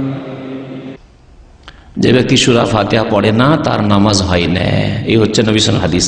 হাদিস বুখারীতে রয়েছে, মুসলিমে, আবু দাউদে, নাসাই, তিরমিজি, ইবনে মাজাহ, আখরাজাহুল জামাআহ বলা হয় হাদিসটিকে। মুহাদ্দিসিনদের জামাত, সমস্ত মুহাদ্দিসিন এই হাদিসটিকে নিজ নিজ কিতাবে উল্লেখ করেছেন নামাজের অধ্যায়ে। লা সালাতা লিমান লাম ইয়াকরা বিফাতিহাতিল কিতাব, সূরা ফাতিহা ছাড়া নামাজ হয় না। এই ক্ষেত্রে সবচেয়ে দুর্বল মত হচ্ছে যে কোন নামাজই সূরা ফাতিহা পড়বো না মুক্তাদি হলে, হ্যাঁ, যেটি হচ্ছে হানাফি মাযহাবের ফতোয়া, যে কি হচ্ছে মুক্তাদি হইলে সূরা ফাতিহা পড়া জায়েজ নেই, পড়বেই না। জেহেরি হোক আর সিরি, কোন নামাজে বলার উদ্দেশ্য হচ্ছে জেহেরি হোক আর সিরি হোক। জাহরি মানে যাতে উচ্চস্বরে কেরাত চলছে এবং শুনছি, যেমন মাগরিবের নামাজের প্রথম 2 রাকাত, এশার প্রথম 2 রাকাত, ফজরের 2 রাকাত, এগুলো হচ্ছে জাহরি নামাজ, তাতেও জায়েজ নয় তাদের কাছে। আর সিরি নামাজ এমনকি জোহরেও জায়েজ নয়, আসরেও জায়েজ নয়, মাগরিবের তৃতীয়তে চলবে না, এশার তৃতীয় চতুর্থ রাকাতে চলবে না। সবচাইতে দুর্বল মত হচ্ছে এটি নামাজের ক্ষেত্রে। নামাজ সূরা ফাতিহা ছাড়া হয় না, আর বলছেন না সূরা ফাতিহা পড়া না জায়েজ। কেমন কথা হইল? উল্টো কথা না, একেবারে বিপরীত কথা। আর দুটি মত আছে, তার একটি মত হচ্ছে এর একেবারে বিপরীত। যেমন এতে বলা হয়েছে যে মুক্তাদি তোমার জন্য সূরা ফাতিহা পড়া জায়েজ নয়, সবচেয়ে দুর্বল মত। আর সবচেয়ে এর বিপরীত একটি মত হচ্ছে যে সমস্ত নামাজে সূরা ফাতিহা পড়তে হবে, প্রত্যেক ব্যক্তিকে সূরা ফাতিহা পড়তে হবে, সিররি নামাজ হোক, জাহরি নামাজ হোক, হ্যাঁ, ইমাম হোক, মুক্তাদি হোক, আর একাকী নামাজি হোক। ইমাম শাফি রহমতুল্লাহ আলাইহি এটি মত 4 ইমামের মধ্যে।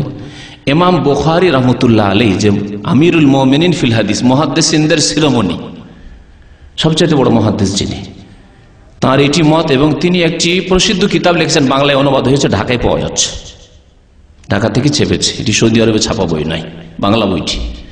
হ্যাঁ, জুজউল কিরাত খালফাল ইমাম, আরবিতে কিতাবটির নাম। সর্বোত্তম কিরাত, ইমামের পিছনে সর্বোত্তম কিরাত বলেই নামটি বাংলায় দিয়েছে, বইটি পাওয়া যাচ্ছে। ইমাম বুখারী রাহমাতুল্লাহ আলাইহির মত। তবে তিনি বলেছেন যে ওয়ালাদ-দাল্লিনের পরে একটু বিরতি দিবে ইমাম সাহেব, তখন পড়বেন, কিন্তু পড়তে হবে তার মত। মাঝামাঝি মত শুনেন, দুই দিকে দুটো মত শুনলেন। মাঝামাঝি মত হচ্ছে ইমাম আহমদ বিন হাম্বল, ইমাম মালিক বলছেন যখন শুনবেন তখন শোনাটাই পড়ার বিকল্প, আর যদি না শোনেন তাহলে মুক্তাদি আপনাকে পড়তে হবে, নাহলে নামাজ হবে না। কারণ শুনলেন না আর পড়লেন না। যেমন আমাদের দেশে বিনা মাইকে নামাজ হয়, 2 কাতার পিছনে আর কিছু শোনা যায় না যে ইমাম কি পড়ছে না পড়ছে, তাহলে পড়তে হবে। তারপরে সিরি নামাজ, জোহরের নামাজ, আসর নামাজ, মাগরিবের 3য় রাকাত, এশার 3য় 4র্থ রাকাত, এগুলি সিররি। ইমাম মনে মনে পড়ছে, আপনি মনে মনে পড়ছেন, এতে কোন রকমের বিরোধ নেই, সুতরাং অবশ্যই পড়তে হবে। ইমাম ইবনে তাইমিয়া রাহমাতুল্লাহ আলাইহি এই মাসলাটিকে গ্রহণ করেছেন। তো সতর্কতা হচ্ছে সূরা ফাতিহা দিয়ে নামাজ পড়া, সূরা ফাতিহা ছাড়া নামাজ পড়া নয়, সূরা ফাতিহা দিয়ে নামাজ পড়া। আজকে যদি সময় থাকতো বেশি তাহলে আমি উল্লেখ করতাম যে হানাফিদের বড় বড় আলেমরা তারা সূরা ফাতিহা পড়তে হবে এ কথা স্বীকার করেছেন। তাদের একটা বড় লিস্ট আছে, কখনো ইনশাআল্লাহ সময় সুযোগ হলে শোনাবো, কিন্তু আমাদের প্রয়োজন নেই। এতটাই যথেষ্ট যে রাসূলুল্লাহ সাল্লাল্লাহু আলাইহি ওয়াসাল্লাম বলেছেন সূরা ফাতিহা ছাড়া নামাজ হয় না। আপনার নামাজের হেফাজত করতে চান কি চান না? অবশ্যই চান। সুতরাং সতর্কতা এতেই আছে যে আপনি সূরা ফাতিহা পড়বেন, সূরা ফাতিহা ছাড়া নামাজ পড়বেন না। তারপরে গতানুগতিক নামাজ পড়তে অনেকে মাসলা শুনলেন, কিন্তু ওই যে ভুল অভ্যাস হয়ে আছে ওই অভ্যাসে থেকে যাচ্ছে না। বেশ কিছুদিন স্মরণ করে করে আপনাকে সূরা ফাতিহা পড়তে হবে, যাতে করে আপনার সংশোধন হয়ে যায়। তা হাদিস শোনাচ্ছিলাম, আরো হাদিস শোনেন, বহু হাদিস রয়েছে, একটি হাদিস নয়। আবু হুরায়রা রাদিয়াল্লাহু তাআলা আনহু হাদিস বয়ান করছেন, মান সাল্লা সালাতান, যে ব্যক্তি নামাজ পড়লো, কোন নামাজ, সালাতান না কেরা, যে ব্যক্তি কোন নামাজ পড়লো, সিরি নামাজ হোক, জেহরি নামাজ হোক, মুক্তাদি হোক আর ইমাম হোক, লাম ইয়াকরা ফিহা বিউম্মুল কোরআন, যাতে সূরা ফাতিহা পড়লেন, উম্মুল কোরআন পড়লেন, ফাহিয়া খেদাজুন, তা অসম্পূর্ণ। খেদাজ আরবি ভাষায় বলা হয় এমন গরু উটের বাচ্চাকে যা সম্পূর্ণ হওয়ার আগে মায়ের পেট থেকে নষ্ট হয়ে যায়, নষ্ট হয়ে যায়, অসম্পূর্ণ বাচ্চা যে নষ্ট হয়ে পড়ে যায়, 2 মাস 3 মাস 4 মাসের বাচ্চা, তাকে বলা খেদাজ বলতো। আরবি ভাষা আরবরা বলতো সেই যেমন আখদা জাতির নাকা, কারো স্ত্রীর পেট থেকে যদি অসম্পূর্ণ বাচ্চা নষ্ট হয়ে গেছে কেবল আখদা জাতির নাকা, খেদাজুন। তাহলে ওই বাচ্চা কোনো কাজে আসবে? 4 মাস 5 মাস 6 মাসের বাচ্চা। ওই রকমই যে ব্যক্তি সূরা ফাতিহা নামাজ পড়বে তার এই নামাজ কোনো কাজে আসবে না। এই হচ্ছে হাদিসের অর্থ। সালাসান, 3 বার বললেন নবী সাল্লাল্লাহু আলাইহি ওয়াসাল্লাম, গায়রা তামামিন, অসম্পূর্ণ, তাফসীর করলেন। ফাকিল আলী আবি হুরায়রা, তারপর আবু হুরায়রা বর্ণনাকারী, তাকে জিজ্ঞাসা করা হলো, তার ছাত্র আবু সাইব জিজ্ঞেস করলেন, ইন্না নাকুনু ওয়ারা আল ইমাম, আমরা যে ইমামের পিছনে থাকি মাঝে মাঝে, তাহলে আমরা কি করি, ইমামের পিছনে কি সূরা ফাতিহা পড়ব? শুনেন কি বলছেন। আবু হুরায়রা রাদিয়াল্লাহু তাআলা আনহু, যিনি 5000-এর বেশি হাদিস বর্ণনা করেছেন রাসূলুল্লাহ সাল্লাল্লাহু আলাইহি ওয়াসাল্লাম থেকে, সবচেয়ে বেশি সাহাবায়ে কেরামদের মধ্যে হাদিস তিনি মুখস্থ রেখেছিলেন, তিনি জবাব দিচ্ছেন। তাকে জিজ্ঞাসা করা হলে যে ইমামের পিছনে থাকলে আমরা কি করব, উত্তর দিচ্ছেন, ফাকালা ইকরা বিহা ফি নাফসিকা, ইকরা বিহা ফি নাফ, ইকরা বিহা, তা পড়ে নাও, মানে সূরা ফাতিহা পড়ে নাও, ফি নাফসিকা, তোমার মনে মনে, মনে মনে মানে উচ্চ স্বরে নাই, মনে মনে, আলহামদুলিল্লাহ রাব্বিল আলামিন, এই মনে মনে জবান হিলিয়ে সূরা ফাতিহা পড়ে নাও। এই ছিল সূরা ফাতিহার বিষয়। সূরা ফাতিহা সম্পর্কে আরেকটি হাদিস শুনেন, তিরমিজিতে রয়েছে, উবাদা বিন সামিতের হাদিস। একদিন ফজরের নামাজ পড়লেন রাসূলুল্লাহ সাল্লাল্লাহু আলাইহি ওয়াসাল্লাম, ফাসাকালাত আলাইহিল কিরাত, কিরাতটা যেন ভারী ভারী লাগলো, মনে হচ্ছে পিছনে কেউ কেউ পড়ছে, একটু জোরে জোরে পড়ছিল। ফালাম্মান সারাফা, সালাম ফিরলেন, বললেন, ইন্নী আরাকুম তাকরাউনা ওয়ারা ইমামিকুম, আমার মনে হচ্ছে যে তোমরা ইমামের পিছনে কিরাত করো, সূরা পড়ো। কুলনা ইয়া রাসূলুল্লাহ, সাহাবারা বলেন, হে আল্লাহর রাসূল, ই আল্লাহ, অবশ্যই আমরা সূরা পড়ি ইমামের পিছনে। নবী সাল্লাল্লাহু আলাইহি ওয়াসাল্লাম কি বলেন, ফালা তাফআলু ইল্লা বিউম্মিল কোরআন, ইল্লা বিউম্মিল কোরআন, সূরা ফাতিহা ছাড়া আর কিছু পড়বে না। তাহলে সাহাবায়ে কেরামরা প্রথম দিকে হয়তো সূরা ফাতিহার সাথে অন্যান্য সূরাও পড়তেন, অথবা কেউ জোরে পড়েছেন, একজন পড়ছে আরেকজন জোরে পড়ে, তো মনে হচ্ছে যে ভারী হয়ে যাচ্ছে, পড়তে পারছি না, এগোতে পারছি না, এরকম হয়। পরীক্ষা করে দেখবেন, একসাথে 2জন 3জন পড়লে পড়ে খুব বাধা সৃষ্টি হয়, এটাকে বলা হয়েছে যে ভারী মনে হচ্ছে। ফালা তাফআলু ইল্লা বিউম্মিল কোরআন, তোমরা সূরা ফাতিহা ছাড়া অন্য কোনো সূরা পড়বে না, কারণ ফাইন্নাহু লা সালাতা লিমান লাম ইয়াকরা বিহা, কারণ যে ব্যক্তি সূরা ফাতিহা পড়ে না তার নামাজ হয় না। তাহলে সূরা ফাতিহা পড়তে হবে, তিরমিজির হাদিস। এখন আসুন আমিনের বিষয়, 8 নম্বর বিষয়। আমিন জোরে বলতে হবে না আস্তে বলতে হবে? আস্তে বলার হাদিস যঈফ, দুর্বল, আর জোরে বলার হাদিস হচ্ছে সহিহ। নবী সাল্লাল্লাহু আলাইহি ওয়াসাল্লামের সাহাবারা জোরে আমিন বলতেন। ইমাম বুখারী অধ্যায় কায়েম করেছেন, অধ্যায় নম্বর 111, বলছেন বাবু জাহরিল ইমাম বিত তামিন। এই অধ্যায় হচ্ছে যে ইমামও আমিন জোরে বলবে। মক্কাতুল মুকাররমায়, মসজিদে হারামে আর মদিনা মসজিদ নববীতে দেখেন তো ইমামরা আমিন শোনেন না, বাইরে থেকে শুনতে পাচ্ছেন, কারণ মাইকে আওয়াজ পৌঁছে যাচ্ছে। আমিন যে ইমাম বলছেন, ইমামের আমিনও শোনা যাচ্ছে। তো ইমাম জোরে আমিন বলবে আর মুক্তাদিরও জোরে আমিন বলবে। কালা আতা, প্রখ্যাত তাবি আতা বলছেন, আমিন দুআউন, আমিন হচ্ছে দোয়া। আমিন মানে আল্লাহ কবুল করো, এই যে দোয়া করা হলো সূরা ফাতিহা, আল্লাহ তুমি কবুল করো। তারপরে বর্ণনা করেছেন একটি সাহাবীর আমল, প্রখ্যাত সাহাবী এবং মক্কাতুল মুকাররমা জাজিরার খলিফা হয়েছিলেন আব্দুল্লাহ বিন জুবাইর রাদিয়াল্লাহু তাআলা আনহুমা, এবং তিনি আসমা বিনতে আবি বকর, আবু বকরের মেয়ে যে আসমা রাদিয়াল্লাহু তাআলা আনহুম ছিলেন, আসমার ছেলে আব্দুল্লাহ বিন জুবাইর বলছেন, আম্মানা ইবনু জুবাইর ওমান ওয়ারাআহু, ইবনু জুবাইর রাদিয়াল্লাহু তাআলা আনহুমা এবং তার পিছনের মুক্তাদিরা সবাই আমিন এত জোরে বললেন, হাত্তা ইন্না লিল মসজিদি লালাজ্জাতান, মসজিদ বেজে উঠল, মসজিদ বেজে উঠল। আস্তে আমিন বলে কোনদিন দেখছেন পাকা মসজিদ, বাইতুল মুকাররম মসজিদ কোনদিন বেজেছে? হ্যাঁ, কোনদিন আওয়াজ শুনেছেন? না। 10,000 20,000 মুসল্লি নামাজ পড়ছে, তারপরেও মুকাল্লিদ ভাইদের মসজিদে আমিনের আওয়াজ পাওয়া যায় না। আর তখনকার কাঁচা মসজিদ, 1400 বছর আগের মসজিদ, কাঁচা মসজিদ, পাকা মসজিদ বেজে উঠেছে। আব্দুল্লাহ বিন জুবাইর রাদিয়াল্লাহু তাআলা আনহুমা এবং সাহাবায়ে কেরামরা, তাবেঈনরা তার পিছনে যখন আমিন বলেছিলেন। ওয়া কানা আবু হুরায়রা রাদিয়াল্লাহু তাআলা বলতেন, ইউনাদিল ইমাম, ইমামকে বলতেন, লা তাফুতনি বি আমিন, আমার আমিন যাতে না ছুটে যায়, মানে আমিন আপনি বলবেন, আমি যাতে আমিন বলতে পাই। ওয়ালা দাল্লিন না বলে তাড়াতাড়ি করে কেরাত শুরু করিয়ে দিন, আমিন বলতে দিন। সাহাবায়ে কেরাম এত আমিন গুরুত্বের সাথে বলতেন। বুখারী শরীফে এগুলি কথা রয়েছে। ওয়াকাল নাফে তাবি বলছেন, কানা ইবনে ওমর লা ইয়াদাহু, আব্দুল্লাহ বিন ওমর রাদিয়াল্লাহু তাআলা আনহুমা কখনো ছাড়তেন না এবং মানুষকে উৎসাহিত করতেন। ওয়া সামি'তু মিনহু ফি যালিকা খায়রান, খুব ভালো ভালো কথা তার কাছ থেকে শুনেছি আমিনের ফজিলত সম্পর্কে। আমিন সম্পর্কে নবী সাল্লাল্লাহু আলাইহি ওয়াসাল্লাম যে ফজিলত বয়ান করেছেন, ইজা আম্মানাল ইমামু ফাআমিনু, যখন ইমাম আমিন বলবে তখন তোমরাও আমিন বলো। তাহলে ইমাম যদি জোরে না বলে তাহলে কখন আমিন বললো ইমামের আগে বললাম না, পরে বললাম না, সাথে হয়ে গেলে কেমন করে বুঝবেন? বোঝা যাবে? ইজা আম্মানা, যখন ইমাম আমিন বলছে তোমরা আমিন বলো। ফাইন্নাহু মান ওয়াফাকা তামিনুহু তামিনাল মালায়েকা, ফেরেশতারা আমিন বলে। অন্য হাদিসে রয়েছে ফাইনাল মালায়েকাতু ইয়ামিনুন, ফেরেশতাগণ আমিন বলেন, যারা হাজির ফেরেশতারা, উপস্থিত ফেরেশতারা রয়েছেন মসজিদে। আর যদি ওই সময় তোমার আমিন, ইমামের আমিন, ফেরেশতার আমিন এক হয়ে যায়, অনুকূলে হয়ে যাবেন, একসাথে সবাই আমিন, গফিরা লাহু মা তাকাদ্দামা মিন যামবিহি, তাহলে অতীতের গুনাহ খাতা মুসল্লিদের মাফ হয়ে যাবে। এইভাবে আমিনের ফজিলত বয়ান করেছেন। নবী সাল্লাল্লাহু আলাইহি ওয়াসাল্লাম একটি হাদিসে বলেছেন যে আমিনের সবচেয়ে বেশি হিংসা করে ইহুদিরা। ইহুদি যদি আমিন শুনে তো গায়ের জ্বালা হয়ে যায় তাদের। মদিনায় ইহুদি কিছু বাস করতো, সাহাবায়ে কেরাম আমিন বলতেন নামাজে, সবচেয়ে বড় জ্বালা হইতো ইহুদিদের, যারে এদের দোয়া কবুল হয়ে যাবে। হ্যাঁ, ইহদিনাস সিরাতাল মুস্তাকিম সিরাতাল্লাযীনা আনআমতা আলাইহিম গায়রিল মাগদুবি আলাইহিম, ইহুদি, ওয়ালাদ-দাল্লিন খ্রিস্টান নাসারা, আল্লাহ এইসব পথ দেখানো, সিরাতে মুস্তাকিম, মুমিন মুমিনাতের পথ দেখাও। এই দোয়া কষ্ট হবে না ইহুদিকে? আর সবাই মুমিন বলছেন আমিন। সবচেয়ে বেশি তোমাদের হিংসা করে ইহুদিরা তোমাদের আমিনের উপর। সুতরাং আমিন জোরে বলতে হবে, যখন জোরে কেরাত হবে। হ্যাঁ, মনে মনে কেরাত আপনি মনে মনে পাঠ করছেন, যখন জোহরের নামাজ তখন মনে মনে আমিন বলবেন, তখন আমিন বলবেন, কিন্তু মনে মনে বলবেন। এই হচ্ছে সুন্নাত। আর একটি হাদিস রয়েছে, আবু দাউদে রয়েছে হাদিসটি, যেখানে রয়েছে রাফা বিহা সাউতাহু, আর দারাকুতনিতে রয়েছে যেখানে রয়েছে মাদ্দা বিহা সাউতাহু। ওয়াইল বিন হুজর রাদিয়াল্লাহু তাআলা আনহু বর্ণনা করেছেন, সাল্লাইতু খালফা রাসূলিল্লাহ, আমি আল্লাহর রাসূল সাল্লাল্লাহু আলাইহি ওয়াসাল্লামের পিছনে নামাজ পড়লাম। ফালাম্মা কালা ওয়ালাদ-দাল্লিন, যখন ওয়ালাদ-দাল্লিন বললেন, কালা আমিন, নবী সাল্লাল্লাহু আলাইহি ওয়াসাল্লাম বললেন আমিন। আর আমিন আসতে মাদ্দা বিহা সাউতাহু, মাদ্দা মানে টান দাও, আওয়াজ টান দিয়ে আওয়াজ, আমিন টেনে বললেন, তাহলে আমিন টানতে হবে, উচ্চস্বরে বলতে হবে। মাদ্দা বিহা সাউতাহু, দারাকুতনি প্রথম খণ্ড 335 পৃষ্ঠা রয়েছে।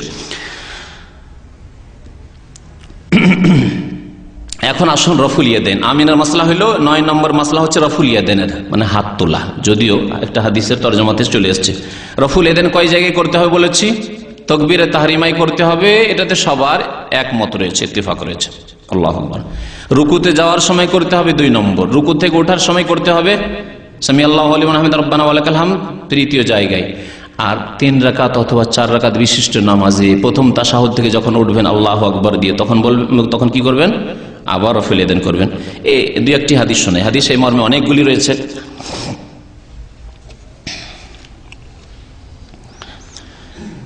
ইবনে ওমর রাদিয়াল্লাহু তাআলা আনহুমা আর আমল বলছেন, কানা ইজা দাখালা ফিস সালাতে, যখন নামাজে প্রবেশ করতেন, কাব্বারা তাকবীর বলতেন, ওয়া রাফা ইয়াদাইহি, 2 হাত উঠাইতেন। ওয়া ইজা রাকা, যখন রুকুতে যেতেন, রাফা ইয়াদাইহি, তখন রাফা ইয়াদাইন করতেন 2টি। ওয়া ইজা কালা সামি আল্লাহু লিমান হামিদা, যখন সামি আল্লাহু লিমান হামিদা রব্বানা ওয়া লাকাল হামদ বলতেন, রাফা ইয়াদাইহি, তখনও কি করতেন? রফুল ইয়াদাইন করতেন। ওয়া ইজা কামা মিনার রাকাতাইনি রাফা ইয়াদাইহি, আর 2 রাকাত পড়ে, 3 রাকাত নামাজে যেমন মাগরিবের নামাজ, হ্যাঁ ওই রকমই 4 রাকাত বিশিষ্ট নামাজ, যখন প্রথম তাশাহুদ পড়ে উঠতেন, 2 রাকাত নামাজ পড়ে রাফা ইয়াদাইহি, তখনও 2 হাত উত্তোলন করতেন, রফুল ইয়াদাইন করতেন। ও রাফা যালিকা ইবনে ওমর ইলা নবিয়্যিল্লাহি সাল্লাল্লাহু আলাইহি ওয়াসাল্লাম, বললেন যে এটি নবী করিম সাল্লাল্লাহু আলাইহি ওয়াসাল্লামের আমল ছিল, নবী সাল্লাল্লাহু আলাইহি ওয়াসাল্লামের নামাজ এইরকম ছিল, 4 জায়গায় রাফা ইয়াদাইন করে। সহিহ বুখারীতে হাদিস রয়েছে। সহিহ বুখারীতে আরেকটি হাদিস রয়েছে, তিনি বর্ণনা করেছেন আব্দুল্লাহ বিন ওমর রাদিয়াল্লাহু তাআলা আনহুমা, ইযা কামা ইলা সালাতে, বলছে রাআইতু রাসূলুল্লাহ সাল্লাল্লাহু আলাইহি ওয়াসাল্লাম, আমি আল্লাহ রাসূল সাল্লাল্লাহু আলাইহি ওয়াসাল্লামকে দেখেছি, ইযা কামা ইলা সালাতে, যখন নামাজে দাঁড়াতেন, ইযা কামা ফিস সালাতে রাফা ইয়াদাইহি হাত্তা ইয়াকুনা হাযওয়া মানকাবাইহি, 2 হাত উঠাইতেন, রফুল ইয়াদাইন করতেন, কাঁধ পর্যন্ত, এই যে মানকাবে পর্যন্ত। ওয়াকান ইয়াফআলু যালিকা হিনা ইউকাব্বিরু লিরুকু, রুকুর জন্য যখন তাকবীর বলতেন তখনও করতেন। ওয়া ইয়াফআলু যালিকা ইযা রাফা রাসা মিনার রুকু, রুকু থেকে যখন মাথা উঠাইতেন তখনও করতেন। ওয়া ইয়াকুলু সামিআল্লাহু লিমান হামিদা ওয়া লা ইয়াফআলু যালিকা ফি সুজুদে, সেজদায় গিয়ে বা দুই সেজদার মাঝখানে রফুল ইয়াদাইন করতেন না। মুত্তাফাকুন আলাইহি, বুখারী মুসলিম শরীফের হাদিস। তো এই ছিল রফুল ইয়াদাইন সম্পর্কে। আর একটি মাসলা রয়েছে, যে মাসলার দলিল জানার প্রয়োজন রয়েছে, তা হচ্ছে রুকু থেকে সেজদা যাওয়ার সময়, রুকু থেকে উঠলেন, ওঠার পরে সেজদায় যাওয়ার সময় আগে হাত রাখবেন না হাঁটু রাখবেন, মাসলা বলেছি। কিন্তু এই ক্ষেত্রে উত্তম হচ্ছে এবং সহিহ সুন্নাত মোতাবেক আমল হচ্ছে আগে হাত রাখা। যদি ইমাম ইবনে তাইমিয়া রাহমাতুল্লাহ আলাইহি বলেছেন যে দুটোই জায়েজ রয়েছে, উত্তম মনোত্তমের প্রশ্ন। তবে সহিহ হাদিসটি শোনায় যে নবী সাল্লাল্লাহু আলাইহি ওয়াসাল্লাম কি বলেছেন। আবু হুরায়রা রাদিয়াল্লাহু তাআলা আনহু বর্ণনা করেছেন, ক্বালা রাসূলুল্লাহ সাল্লাল্লাহু আলাইহি ওয়াসাল্লাম, আল্লাহ রাসূল সাল্লাল্লাহু আলাইহি ওয়াসাল্লাম বলেছেন, ইযা সাজাদা আহাদুকুম, তোমাদের কেউ যখন সিজদা করবে, ফালা ইয়াবরুক কামা ইয়াবরুকুল বাইর, যেন না বসে কার মতো, উট। ফালা ইয়াবরুক, বসবে না, কামা ইয়াবরুকুল বাইর, যেমন উট বসে। উটের বসা বসবে না। উট কেমন করে বসে? এখন হচ্ছে প্রশ্ন, উটের হাঁটু কোথায়? আমাদের হাঁটু তো বুঝতে পারছেন, আমাদের হাঁটু পায়ে আছে, হাতে তো আর হাঁটু নেই। মানুষের যেহেতু হাত আছে আর পা আছে, কিন্তু উটের যেহেতু চার পায়ের কোন পায়ে হাঁটু আছে? পিছের পায়ে না সামনের পায়ে? হাঁটু কিন্তু সামনের পায়ে। হাঁটু পেড়ে বসে না? প্রথম যখন উট বসে হাঁটুটা পেড়ে দেয়, পায়ের হাঁটুটা পেড়ে দেয় সামনের পায়ে, তারপরে বসে। এরকম করে বসে না, মানে পেছন দিকে আগে চলে না, সামনের দিকে আগে হাঁটু পেড়ে দিয়ে তারপরে বসে। নবী সাল্লাল্লাহু আলাইহি ওয়াসাল্লাম কি বললেন? ফালা ইয়াবরুক কামা ইয়াবরুকুল বাইর, বসবে না যেইভাবে উট বসে, তার মানে হাঁটু রাখবে না। এই হাদিসের ব্যাখ্যা হচ্ছে হাঁটু রাখবে না। তার ব্যাখ্যাও করে দেওয়া হচ্ছে, তারপরে হচ্ছে ওয়াল ইয়াদা ইয়াদাইহি কাবলা রুকবাতাইহি, এবং দুই হাত যেন রাখে কাবলা রুকবাতাইহি, হাঁটুর আগে, হাঁটুর পূর্বে, দুই হাঁটুর পূর্বে কি রাখবে? দুই হাত। ওয়াল ইয়াদা, অবশ্যই যেন রাখে, ইয়াদাইহি, দুই হাত, কাবলা রুকবাতাইহি, দুই হাঁটুর পূর্বে। আল্লামা আলবানী রহমতুল্লাহ আলাইহি বলছেন হাদিসটি সহিহ। এই হাদিস স্পষ্ট করে আগে হাত রাখা হচ্ছে সুন্নাত। আরেকটি হাদিস আছে এর বিপরীত, যেটি যে ভাইয়েরা আগে হাঁটু রাখে তারা পেশ করে। হাদিসটি শুনিয়ে দিই। ওয়াইল বিন হুজর রাদিয়াল্লাহু তাআলা বলেছেন, আগের হাদিসটা আবু হুরায়রা রাদিয়াল্লাহু তাআলা বর্ণনা করেছেন, কি ওয়াইল বিন হুজর কালা রাআইতুন নবী সাল্লাল্লাহু আলাইহি ওয়াসাল্লাম, নবী সাল্লাল্লাহু আলাইহি ওয়াসাল্লাম আমি দেখেছি, ইযা সাজাদা, যখন সিজদায় গেলেন, ওয়াযা রুকবাতাইহি কাবলা ইয়াদাইহি, হাঁটু রাখলেন হাতের পূর্বে, হাঁটু রাখলেন হাতের পূর্বে, হাঁটু রাখলেন। তাহলে কি বোঝা গেল? আগের হাদিসটি ছিল নবী সাল্লাল্লাহু আলাইহি ওয়াসাল্লামের আদেশ, বচন, হুকুম, আর এটি হচ্ছে নবী সাল্লাল্লাহু আলাইহি ওয়াসাল্লামের আমল কর্ম। এক, মনে রাখবেন এই পয়েন্টটি। ওয়াইজান নাহাদা, যখন উঠতেন, রাফা ইয়াদাইহি কাবলা রুকবাতাইহি, তখন হাত উঠিয়ে নিতেন কাবলা রুকবাতাইহি। আল্লামা আলবানী বলছেন যায়িফুন, হাদিসটি যায়িফ। ইবনে মাজাহ 882 নম্বর, যায়িফ ইবনে মাজাহ, এগুলি বাংলায় অনুবাদ হচ্ছে, ঢাকায় পাওয়া যাচ্ছে। তো তাতে তিনি বলেছেন হাদিসটি যায়িফ। তো এই ছিল হাদিস, যে হাদিসটি পেশ করে তারা বলে যে আগে হাঁটু রাখতে হবে। তো এখন শোনেন দুটি বিষয়। একটি বিষয় হচ্ছে যে নবী সাল্লাল্লাহু আলাইহি ওয়াসাল্লামের রাখার যে আমলটির কথা উল্লেখ করলেন ওয়াইল বিন হুজর, সেই হাদিসটি যায়িফ, দুর্বল। আর হাত রাখার হাদিসটি আগে যেটিতে রয়েছে সেটা হচ্ছে সহিহ। তাহলে সহিহ আর যায়িফে যদি বিরোধ হয়, তাহলে কোনটাকে নিতে হবে? সহিহ নিতে হবে। এক। দুই নম্বর, আরেকটি মুহাদ্দিসিনদের নীতিমালা কায়দা রয়েছে যে নবী সাল্লাল্লাহু আলাইহি ওয়াসাল্লামের কর্ম আর বচনে যদি বিরোধ হয়, তাহলে কোনটিকে নিতে হবে? হুকুম, আদেশ, বচনটিকে নিতে হবে। যেমন আল্লাহ পাকের হুকুম, রাসূলুল্লাহ সাল্লাল্লাহু আলাইহি ওয়াসাল্লামের হুকুম যে আমরা কয়টা বিয়ে করতে পারি? 4টা। নবী সাল্লাল্লাহু আলাইহি ওয়াসাল্লাম কয়টা করেছেন? এক জামানে একসাথে 9টা। এমনি তো ইন্তেকাল করে বা তালাক দিয়ে তা আপনিও 100-200টা করেন না কেন? কিন্তু একসাথে কটা রাখতে পারেন আপনি? মুসলিম 4টার বেশি রাখতে পারেন না। যদি 4-এর বেশি কেউ করে, সে মুরতাদ, কাফের হয়ে যাবে, মুসলমান থাকবে না। কারণ কোরআন সে অস্বীকার করলো। আল্লাহ পাক কোরআনে বলেছেন রোবা, 4-এর বেশি নয়। নবী সাল্লাল্লাহু আলাইহি ওয়াসাল্লাম 9টি করেছেন। তার নবী সাল্লাল্লাহু আলাইহি ওয়াসাল্লাম আমল হচ্ছে 9টি, আর বচন হচ্ছে কোরআন হাদিসের 4টি। কোনটার উপর আমল করবেন? 4টি। ওই রকমই এখানে নবী সাল্লাল্লাহু আলাইহি ওয়াসাল্লাম আমল হচ্ছে, যদি শহীদ হইলেও না হয় কিছুক্ষণের জন্য, তাহলে নবী সাল্লাল্লাহু আলাইহি ওয়াসাল্লাম আমল হচ্ছে আগে হাঁটু রাখা, আর হুকুম করেছেন হাত রাখার, তাহলে হাত রাখাকে প্রাধান্য দিতে হবে। হতে পারে নবী সাল্লাল্লাহু আলাইহি ওয়াসাল্লাম বয়স বেশি হয়ে যাওয়ার পরে অথবা কখনো অসুবিধায় পা রেখেছেন আগে, তারপর হাত রেখেছেন। আমি আমল করতে গিয়ে অনেক সময় পা রাখি, অনেক সময় পা রাখি, কিন্তু সেটা কি আমার আমলটা ধরবেন না আমার বচন ধরবেন? কারণ হতে পারে আমার কোনো ওজোর থাকতে পারে, অসুস্থ থাকতে পারে, পা রাখতে গিয়ে অনেক সময় অসুবিধা, পায়ে ব্যথা আছে হয়তো, সেটা আপনার জন্য দলিল নাই।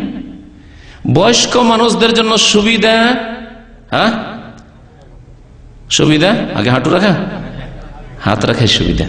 উঠার ক্ষেত্রে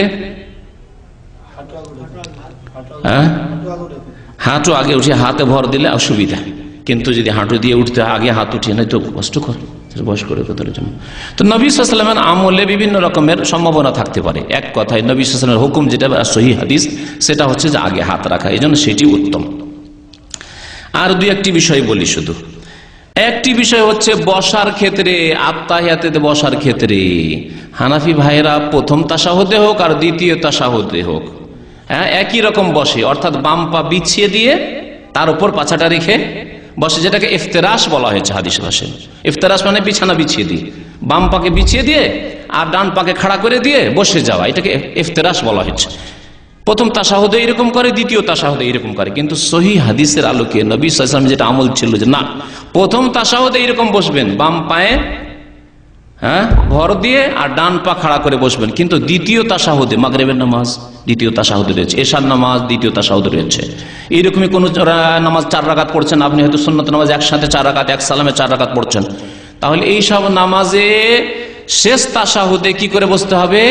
একে বলা হয় তাওয়াররুক বলা হয়। তাওয়াররুক মানে পাছাকে জমিনে রেখে আর বাম পাকে ডান দিকে বের করে দিয়ে। হাদিসটা শুনিয়ে দিয়ে তারপরে কোন এক ভাই বসে আপনাদেরকে দেখাবেন, কারণ এখানে চেয়ারে বসে তো আর ওটা দেখানো যাবে না। হ্যাঁ, আবু হুমায়দ সাঈদী রাদিয়াল্লাহু তাআলা আনহু, হাদিস বুখারীতে রয়েছে, তিনি 10 জন সাহাবায়ে কেরাম মিলে একটি হাদিস বর্ণনা করেছেন। 10 জন সাহাবায়ে কেরাম মত পোষণ করেছেন যে না ঠিক আছে, এইটি হচ্ছে রাসূলুল্লাহ সাল্লাল্লাহু আলাইহি ওয়াসাল্লাম নামাজ। বর্ণনা করে আবু হুমায়দ সাঈদী, কিন্তু 10 জন সাহাবায়ে কেরাম সবাই একমত পোষণ করেছেন যে এইরকম নামাজ আমরাও পড়তে দেখেছি। ফি আশারাতিন মিন আসহাবিন নবী সাল্লাল্লাহু আলাইহি ওয়াসাল্লাম বলে হাদিসটি বর্ণনা করা হয়েছে। হাদিসটাতে শেষ অংশটুকু বড় হাদিস, যাতে এই বিষয়টি রয়েছে, ওয়াইজা জালাসা ফির রাকাতিল আখিরাতে, যখন প্রথম রাকাতে বসতেন তখনকার এরকম, ফাইজা সাজাদা ওয়াজাইয়াদি গায়র মুফতারিসিন ওয়াস্তাকবালা বিআতরাফি আসহাবি রিজলাইল কিবলা, ফাইজা জালাসা ফির রাকাতাইনে, প্রথম 2 রাকাত পড়ে যখন বসতেন, জালাসা আলা রিজলিহিল ইউসরা, বাম পায়ের উপর ভর দিয়ে বসতেন, হ্যাঁ, ওয়া নাসাবাল ইয়ুমনা, ডান পাকে খাড়া রাখতেন, বাম পায়ে ভর দিয়ে মানে বাম পা বিছিয়ে দিয়ে আর ডান পা খাড়া করে পাছাটা বাম পায়ের উপরে রেখে, এটা প্রথম তাশাহুদে। ওয়াইজা জালাসা ফির রাকাতিল আখিরাতে, শেষ রাকাতে যখন বসতেন, মাগরিবের তৃতীয় রাকাত পড়ে অথবা এশার 4র্থ রাকাত পড়ে শেষ তাশাহুদে, কাদ্দামা রিজলাহুল ইউসরা, বাম পাকে বাড়িয়ে দিতেন, বাম পাকে ডান দিকে বাড়িয়ে দিতেন, ওয়া নাসাবাল উখরা, আর ডানটাকে দাঁড় করে রাখতেন, ওয়া কাদা আলা মাকআদাতিহি, আর পাছাকে জমিনে রেখে বসতেন। একে বলা হয় তাওয়াররুক, কারণ ওয়ারিক বলা হয় পাছাকে, আর তাওয়াররুক মানে পাছাকে জমিনে রেখে বসা। এটি হচ্ছে দ্বিতীয় তাশাহুদে সুন্নত নবী করিম সাল্লাল্লাহু আলাইহি ওয়াসাল্লামের যেভাবে নামাজ পড়তেন, সহিহ বুখারী শরীফের হাদিস। আর একটি বিষয় 12 নম্বর বিষয়, যে বিষয়টির ওপর আমল নেই হানাফি ভাইদের, সেটা আমল করার জন্য আপনাদেরকে বলছি, কারণ নবী সাল্লাল্লাহু আলাইহি ওয়াসাল্লাম হাদিসে রয়েছে, তা হচ্ছে যে দুআয়ে মাসুরাই, আত্তাহিয়াত পড়লেন, দুরুদ ইব্রাহিমি পড়লেন, তারপরে একটি মাত্র দুআয়ে মাসুরা মুখস্থ আছে, তাই না? আল্লাহুম্মা ইন্নী যালামতু নাফসি যুলমান কাসীরা। আর নবী সাল্লাল্লাহু আলাইহি ওয়াসাল্লাম যে আদেশ করেছেন, সারা জীবন প্রত্যেক নামাজে পড়েছেন, সেই দোয়াটি আপনারা অধিকাংশ মানুষ পড়েন না, হানাফি ভাইরা পড়েন না। আমল কি পরিবর্তন করতে হবে না? সংশোধন কি করতে হবে না? অবশ্যই। জানা ছিল না, ভালো কথা, জানা ছিল না, জেনেছেন, অবশ্যই সংশোধন করতে হবে। শোনেন হাদিস এই ক্ষেত্রে। আবু হুরায়রা রাদিয়াল্লাহু তাআলা আনহু বর্ণনা করছেন, কাল কানা রাসূলুল্লাহ সাল্লাল্লাহু আলাইহি ওয়াসাল্লাম ইয়াদউ, রাসূলুল্লাহ সাল্লাল্লাহু আলাইহি ওয়াসাল্লাম দোয়া করতেন, আল্লাহুম্মা ইন্নী আউযু বিকা মিন আযাবিল কবরি ওয়া মিন আযাবিন নারি ওয়া মিন ফিতনাতিল মাহইয়া ওয়াল মামাত ওয়া মিন ফিতনাতিল মাসিহিদ দাজ্জাল। বুখারী মুসলিমের মুত্তাফাক আলাইহি হাদিস। এটা দোয়া করতেন, নামাজের মধ্যে দোয়া ছিল, আগের হাদিস আসছে। আন আবি হুরায়রা, আবু হুরায়রা রাদিয়াল্লাহু তাআলা আনহু বর্ণনা করছেন, ইয়াকুল কালা রাসূলুল্লাহ সাল্লাল্লাহু আলাইহি ওয়াসাল্লাম, আল্লাহ রাসূল সাল্লাল্লাহু আলাইহি ওয়াসাল্লাম বলেছেন, ইযা ফারাগা আহাদুকুম মিনাত তাশাহুদিল আখিরি, তোমাদের যে কেউ যখন শেষ তাশাহুদ শেষ করবে, আত্তাহিয়াত শেষ হইল, দরুদ ইব্রাহিমি শেষ হইল, ফালিয়াতাআউযাজ বিল্লাহি মিন আরবা, চারটি বিষয় থেকে আল্লাহর কাছে আশ্রয় চেয়ে নাও, পানাহ চেয়ে নাও, আল্লাহর কাছে পানাহ চাও, আশ্রয় চাও। মিন আযাবে জাহান্নাম, বলো আল্লাহুম্মা ইন্নী আউযু বিকা মিন আযাবে জাহান্নাম ওয়া মিন আযাবিল কবরি ওয়া মিন ফিতনাতিল মাহিয়া ওয়াল মামাত ওয়া মিন শাররিল মাসিহিদ দাজ্জাল ওয়া মিন ফিতনাতিল মাসিহিদ দাজ্জাল, বিভিন্ন শব্দ দিয়ে এসেছে, চারটি থেকে পানাহ চেয়েছেন। আরেকটি riwayate আরেকটু বাড়তি আছে 5 নম্বরে, ওমিন আল মাসামি ওয়াল মাগরাম, আল্লাহ গুনাহ থেকে এবং ঋণ থেকে। তাহলে গুনাহ আর ঋণ যদি আলাদা আলাদা ধরি তো 6টি বিষয় হয়ে যায়, মশহুর হচ্ছে এই 4টি। তো এই দোয়া নবী সাল্লাল্লাহু আলাইহি ওয়াসাল্লাম পড়েছেন আর ফালিয়াতাআওয়াজ আদেশও করেছেন পড়তে। ফালিয়াতাআওয়াজ, তোমরা 4টি জিনিস থেকে তাশাহুদের শেষে কি করবে? পানাহ চেয়ে নেবে। আদেশ করলেন রাসূলুল্লাহ সাল্লাল্লাহু আলাইহি ওয়াসাল্লাম নামাজে, আর এই আদেশ পালন সারা জীবন করলেন না। কেমন নামাজ পড়লেন তাহলে? এজন্য আল্লামা নাসিরুদ্দিন আলবানী তার নবী সাল্লাল্লাহু আলাইহি ওয়াসাল্লামের যে নামাজ বাংলায় ছেপেছে বইটি, তাতে বলেছেন যে এই 4টি জিনিস থেকে পানাহ চাওয়া ওয়াজিব। 4টি জিনিস থেকে পানাহ চাওয়া ওয়াজিব। আল্লাহ পাক রব্বুল আলামিন যেন আমাদেরকে সহিহ হাদিস মোতাবেক নামাজ আদায় করার তৌফিক দান করেন। আল্লাহ পাক আমাদের যেন গুনাহ খাতা মাফ করে দেন, আমাদেরকে নেক আমলের তৌফিক দান করেন। আল্লাহ পাক আমাদের গোড়ামি যেন শেষ করে দেন। আল্লাহ পাক আমাদেরকে যেন হক পর্যন্ত, সত্য পর্যন্ত পৌঁছার তৌফিক দান করেন। আল্লাহ নামাজের ক্ষেত্রে, অন্য ইবাদত বন্দেগীর ক্ষেত্রে, আকীদা আমল বিশ্বাসের ক্ষেত্রে, যে কোনো আমলের ক্ষেত্রে আল্লাহ যেটি হক, যেটি সত্য, সেখান পর্যন্ত প্রত্যেক মুসলিমকে পৌঁছার তৌফিক দান করো। আল্লাহ আমরা তোমাদের কাছে হক, তোমার কাছে হক চাই। আল্লাহ ইয়া আরহামার রাহিমিন, আল্লাহ তুমি আমাদেরকে হকের সন্ধান দাও। আল্লাহ আমাদের গুনাহ খাতা তুমি মাফ করে দাও। আল্লাহ আমাদের ভুল ত্রুটি মাফ করে দাও, এবং সত্য যেখানে আছে সেখান থেকে আমাদেরকে সত্য গ্রহণ করার তৌফিক দান করো। আল্লাহ তোমার নবী সাল্লাল্লাহু আলাইহি ওয়াসাল্লামের মতো আমাদেরকে নামাজ আদায় করার তৌফিক দান করো। আমিন। সাল্লাল্লাহু আলা নবিয়িনা মুহাম্মদ ওয়া আলা আলিহি ওয়া সাহবিহি আজমাইন।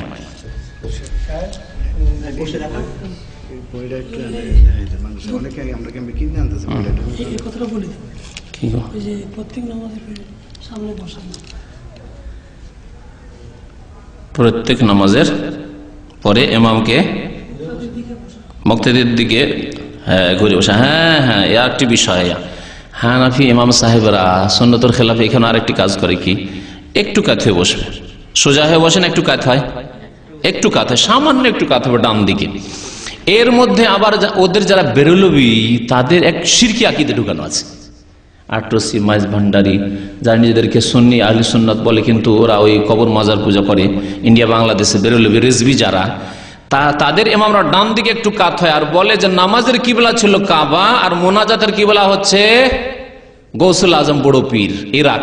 তাহলে যদি ভারত বাংলাদেশ থেকে একটু ডান দিকে কাত হন তাহলে কিবলা কি হবে মোনাজাতে? বাগদাদ শরীফ, আব্দুল কাদের জিলানীর মাজার। এই শিরকি আকীদা নিয়ে মোনাজাত শুরু করে। সুন্নত হচ্ছে নবী সাল্লাল্লাহু আলাইহি ওয়াসাল্লাম আকবাল আলাইনা, ওই দলিলটি নিয়ে আসা হয়নি, 12টি বিষয় নিয়ে এসেছে। আরো বলেছি এই জন্য যে বেশ কিছু বিষয় রয়েছে যেগুলোতে ভুল ত্রুটি রয়েছে। নবী সাল্লাল্লাহু আলাইহি ওয়াসাল্লাম যখন সালাম ফিরতেন আকবাল আলাইনা বিওয়াজহিহি, আমাদের দিকে তার মুখমণ্ডল ফিরিয়ে বসতেন। আর বসার উত্তম তরিকা হচ্ছে এটি, নামাজ শেষ হয়ে গেল, এখন মুখমণ্ডল সোজা হয়ে আপনার সামনে বসতে, আপনার সামনে থেকে যদি কাঁথিয়ে। আমরা মাঝে মাঝে কাজে ব্যস্ত থাকি, কম্পিউটারে কাজ, একটা লোক দেখা করতে এসছে আর কম্পিউটারের কাজই যদি করতে থাকি, শুনছি ওর কথা কিন্তু কাঁথিয়ে, মাইন্ড করে না? হ্যাঁ, করবে না? কিন্তু যদি সোজা, যেমন একটা লোক সাক্ষাৎ করতেছে, হ্যাঁ বলেন কি, খুশি না, আমার দিকে মনোযোগ দিয়ে কথা শুনছে। তো নবী সাল্লাল্লাহু আলাইহি ওয়াসাল্লাম পুরো চেহারা ফিরিয়ে বসতেন মুক্তাদিদের দিকে সালাম ফেরার পরে। এইভাবে বসতে হবে। তারপরে যেগুলি জিকির আজকার রয়েছে, তসবিহ রয়েছে, সেগুলি করবে। মোনাজাত না, সম্মিলিত মোনাজাত না। এই ক্ষেত্রে উত্তম হচ্ছে বারবার ইশারা করা, যেমন হাদিস দ্বারা আছে। কিন্তু এই ক্ষেত্রে অত শক্ত হওয়ার প্রয়োজন নেই। আল্লাহর নাম যেখানে যেখানে আসছে সেখানে যদি উঠায় বা একবারও কেউ উঠায়, তো এই নিয়ে তর্ক বিতর্ক করবে না, কারণ এই বিষয়টি অত স্পষ্ট নয় যত হয়তো অনেকে মনে করছেন। এই জন্য বাড়াবাড়ি না করে এই ক্ষেত্রে, কারণ এই ক্ষেত্রে ছোট ছোট একেবারে ছোট মাসলা নিয়ে অত বাড়াবাড়ি করার দরকার নেই। এতে নামাজে এমন কোনো যায় আসে না। তবে যেখানে আল্লাহর নাম আসবে সেখানে যদি ইশারা করে তো এটি ভালো। আত্তাহিয়াত যতক্ষণ পড়তে থাকবেন, তাশাহুদ ততক্ষণ ইশারা করবেন, এটি হচ্ছে উত্তম। আরব যারা সহিহ হাদিস মোতাবেক নামাজ পড়ে তারা এইভাবে নামাজ পড়ে। কিন্তু যদি কেউ এক দুবার উঠায় তো আশা করি নামাজে অসুবিধা নেই, কারণ হয়তো মনে করছে যে না বারবার উঠালে ও মনে করছে যে হয়তো আমার ডিস্টার্ব হবে নামাজে, কিন্তু এমন কিছু নাই। এটি হচ্ছে বরং নবী সাল্লাল্লাহু আলাইহি ওয়াসাল্লাম জবানে দোয়া করতেন এবং ইশারা দিয়েও দোয়া করতেন, যেমন হাদিসে ইয়াদউ বিহা হাদিসে এসেছে। ওইটি কি মহিলা পুরুষের নামাজে কোনো পার্থক্য নেই, গত সপ্তাহের আগের সপ্তাহের বক্তব্যে বলা হয়েছে। আর বিস্তারিত আলোচনার জন্য যে যে পয়েন্টগুলিতে তারা বলে যে পার্থক্য আছে সে সম্পর্কে আলোচনা করতে হলে একটা দীর্ঘ আলোচনা, কমপক্ষে 1-1.5 ঘন্টা আলোচনার প্রয়োজন আছে। কোনোদিন ইনশাআল্লাহ করব। কোনো পার্থক্য নেই, তবে আজান ছাড়া মহিলারা আজান দিবে না, তারপরে লাইনে দাঁড়ানো, কতগুলি জিনিস রয়েছে সেগুলি রয়েছে। কিন্তু নামাজের ক্ষেত্রে, বসা বসির ক্ষেত্রে, হাত বাঁধার ক্ষেত্রে মহিলারাই শুধু সুন্নতি নামাজ পড়বেন, আপনারা সব ভুল নামাজ পড়ে জয়ীফ নামাজ পড়বেন, এমন কিছু না। আপনারা বুকের উপর হাত বাঁধবেন আর মহিলারা বুকের উপর হাত বাঁধবে। আপনারা সুন্নত মোতাবেক যেমন পাছাটা উঠিয়ে একবার পুরো সেজদা যাচ্ছেন ওই রকমই তারাও করবে। আপনারা যেমন হাতটাকে উঠিয়ে থাকছেন, একটা বকরির বাচ্চা যেমন যেতে পারতো এরকম করে, তেমন মহিলারা করবে। মানে মহিলারা একবারে চেপে বসবে এরকম করে। নবী সাল্লাল্লাহু আলাইহি ওয়াসাল্লাম কুকুরের মতো হাত পেড়ে বসতে নিষেধ করেছেন নামাজে। মহিলারা কুকুরের মতো হাত পেড়ে নামাজ পড়ে, এটি নবী সাল্লাল্লাহু আলাইহি ওয়াসাল্লামের নাফরমানি, বিরোধিতা করা, নিষেধ করেছেন নবী সাল্লাল্লাহু আলাইহি ওয়াসাল্লাম এরকম। তো এইগুলি পার্থক্য নেই, এই পার্থক্যগুলি মহিলাদের নামাজে নেই। তারা পাছা উঠিয়ে সেজদা করবে, তারপরে আপনার হাতটাকে যেভাবে আপনারা রেখে নামাজ পড়ছেন সেইভাবে পড়বে, এইভাবে নয় বিছিয়ে দেবে না হাতকে। ওয়ালা ইফতারিশ ইফতিরাশাল কালবি, কুকুরের মতো করে বিছাবে না, নবী সাল্লাল্লাহু আলাইহি ওয়াসাল্লাম হাদিস। তো 12টি বিষয় যেহেতু নিয়ে আসায় তাতে 1 ঘন্টা শেষ হয়ে গেছে, বুঝতে পেরেছেন। সুতরাং কথা যেন লম্বা না হয়ে যায় সেই জন্য বাকি মাসলা মাসলা ইনশাআল্লাহ তাআলা নারী পুরুষের নামাজে পার্থক্য নেই, যেগুলি পার্থক্য তারা করেছে সেগুলির ইনশাআল্লাহ সহিহ হাদিস মোতাবেক কোনো একদিন আলোচনা করবো ইনশাআল্লাহ খুব তাড়াতাড়ি।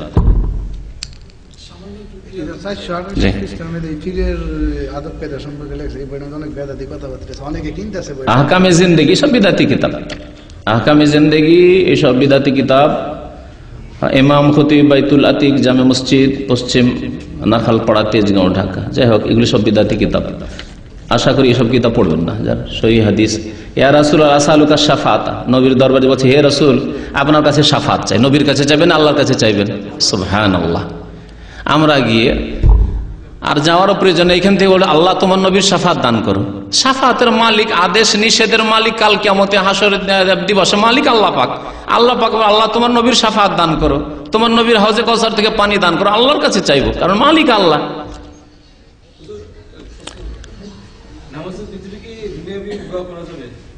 নামাজের ভিতরে দোয়া কোথায় করবেন? সেজদায়। ফরজ নামাজে সেজদার তসবিহ আর হাদিসের দোয়াগুলি যথেষ্ট।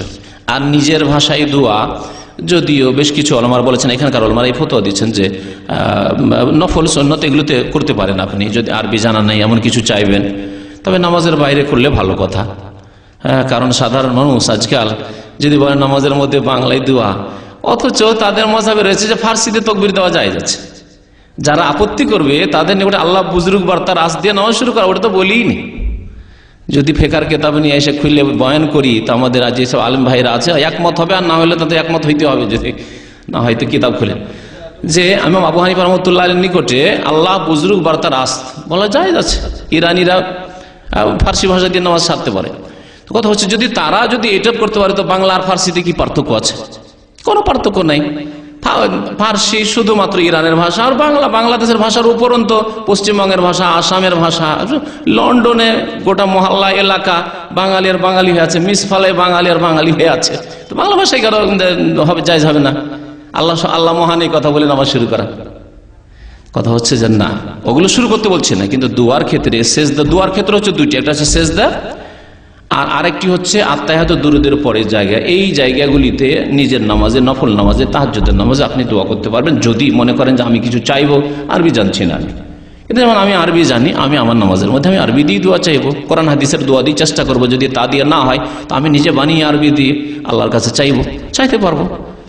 তো এটি হচ্ছে আরবি দিয়ে দোয়া করা অবশ্যই উত্তম, কিন্তু যে ভাইয়ের জানা নেই সে নিজ নিজ ভাষা দিয়ে দোয়া করবে, যাতে বুঝে সুঝে সে আল্লাহ পাকের কাছে চাইতে পারে।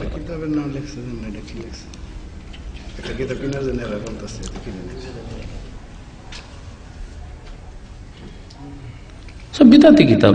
দেখেন না, এই পুস্তকখানা তরিকতের ইমাম আওলাদে রসুল সৈয়দ আহমদ কবির রেফাই এত বড় বিদাতি ছিল যে এই রেফাইর কথাই উল্লেখ করা হয়েছে যে মদিনায় এসে যখন একটা কবিতা পড়ে দুরুদ পড়লো, তখন নবী সাল্লাল্লাহু আলাইহি ওয়াসাল্লাম কবর থেকে হাত বেরিয়ে চলে আসলো। হাত বেরিয়ে চলে আসলো লম্বা, আর সব চুমো দিতে লাগলো। এই দিতে দিতে আব্দুল কাদের জিলানীও ছিল, 90,000 লোকের চুমো দিল।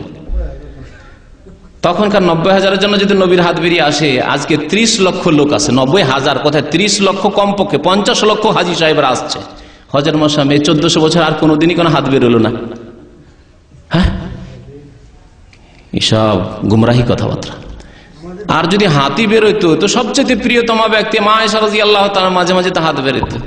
18 বছরের যুবতী মানুষ বিধবা হচ্ছেন আর কোনোদিন হাত বেরোলো না মা আয়েশার জন্য রাদিয়াল্লাহু তাআলা।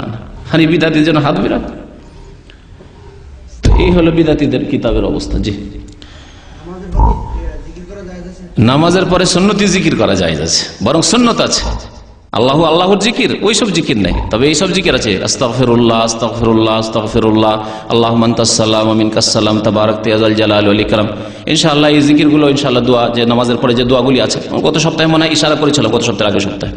তো ইনশাআল্লাহ ওগুলো কোনো একটি আলোচনা বয়ান করা যাবে। নামাজটা যদি শুদ্ধ না হয় তো অন্য কিছু শুদ্ধ করার লাভ কি? যদি আমরা চেষ্টা করছি যে অনেক বিষয় নিয়ে আলোচনা করি, কিন্তু নামাজ সম্পর্কে আমাদের অনেক আলোচনার আসলে প্রয়োজন। অনেক ভুল ত্রুটি নামাজের মধ্যে ঢুকে আছে। তো আশা করি 10-12টা বিষয় যে আলোচনা করলাম, এগুলি যদি সংশোধন হয় তো বাকিগুলি সংশোধনের চাহিদা বাড়বে। তখন ইনশাআল্লাহ কিতাবের মাধ্যমে হোক, অন্য অন্য আলোচনার মাধ্যমে হোক, দর্শের মাধ্যমে হোক, ইনশাআল্লাহ শুদ্ধ হয়ে যাবে ইনশাআল্লাহ। সাল্লাল্লাহু নবিয়িনা মুহাম্মদ ওয়া আলা আলিহি ওয়া সাহবিহি আজমাইন। তাওয়াররুক যেটা বলছে, কোন এক ভাই দেখান তো দেখি, ওই যে হ্যাঁ আজিজুল্লাহ, তাওয়াররুক করে মানে ওই শেষ তাশাহুদে যে বসা, এই যে বাম পাটাকে এদিকে বের করে দিলেন আর ও ডান পা দাঁড়িয়ে আছে আর পাছাটা জমিনে রেখে বসা। জি, এইভাবে বসবেন। এটা হচ্ছে শেষ তাশাহুদের বসার সুন্নত। এগুলি হচ্ছে নামাজের সুন্নত। হ্যাঁ,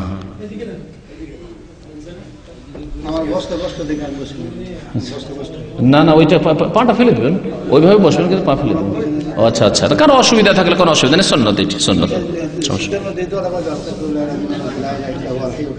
অসুবিধা নেই, পড়া যাবে। তসবিহ পড়ার পরে সেজদাতে অন্য কোনো দোয়া যদি পড়তে যান, তসবিহ পড়া, সুবহান রাব্বিয়াল আলা, সুবহান রাব্বিয়াল আলা, সুবহান রাব্বিয়াল আলা পড়ার পর পড়বেন আপনি অন্য দোয়া। জি, কি দ্রুত তাশাহুদ শেষ করে দেন, মুক্তাদি কি করবে? এবং তাশাহুদ পুরো করতে পারতেছেন, উঠে গেছেন। এরকম যদি নিয়মিত হয় তো সেই মসজিদে নামাজ পড়েন, কেমন কথা? হয় তাকে হেদায়েত করেন। যদি কেউ লম্বা করে, মুক্তাদির ওখানে চুপ থাকবে নাকি? না না, অন্য দোয়া পড়তে থাকবে, মেলা দোয়া। রব্বানা আতিনা ফিদ দুনিয়া হাসানা ওয়া ফিল আখিরাতি হাসানা ওয়া কিনা আযাবান নার, যালামনা আনফুসানা। হ্যাঁ, প্রথম তাশাহুদে দুরূদ পড়তে পারেন। কোন কোন রিওয়ায়াতে আছে সাহাবে কেরামরা দুরূদ পড়তেন। এজন্য শাইখ ইবনে বাজ লিখেছেন যে যদি প্রথম তাশাহুদের সময় পায় তো দুরূদ পড়বে, কারণ দুরূদ একবার পড়লে 10 বার আল্লাহর রহমত নাযিল হয়। নবীর প্রতি দুরূদ, অসুবিধা নেই, পড়বেন।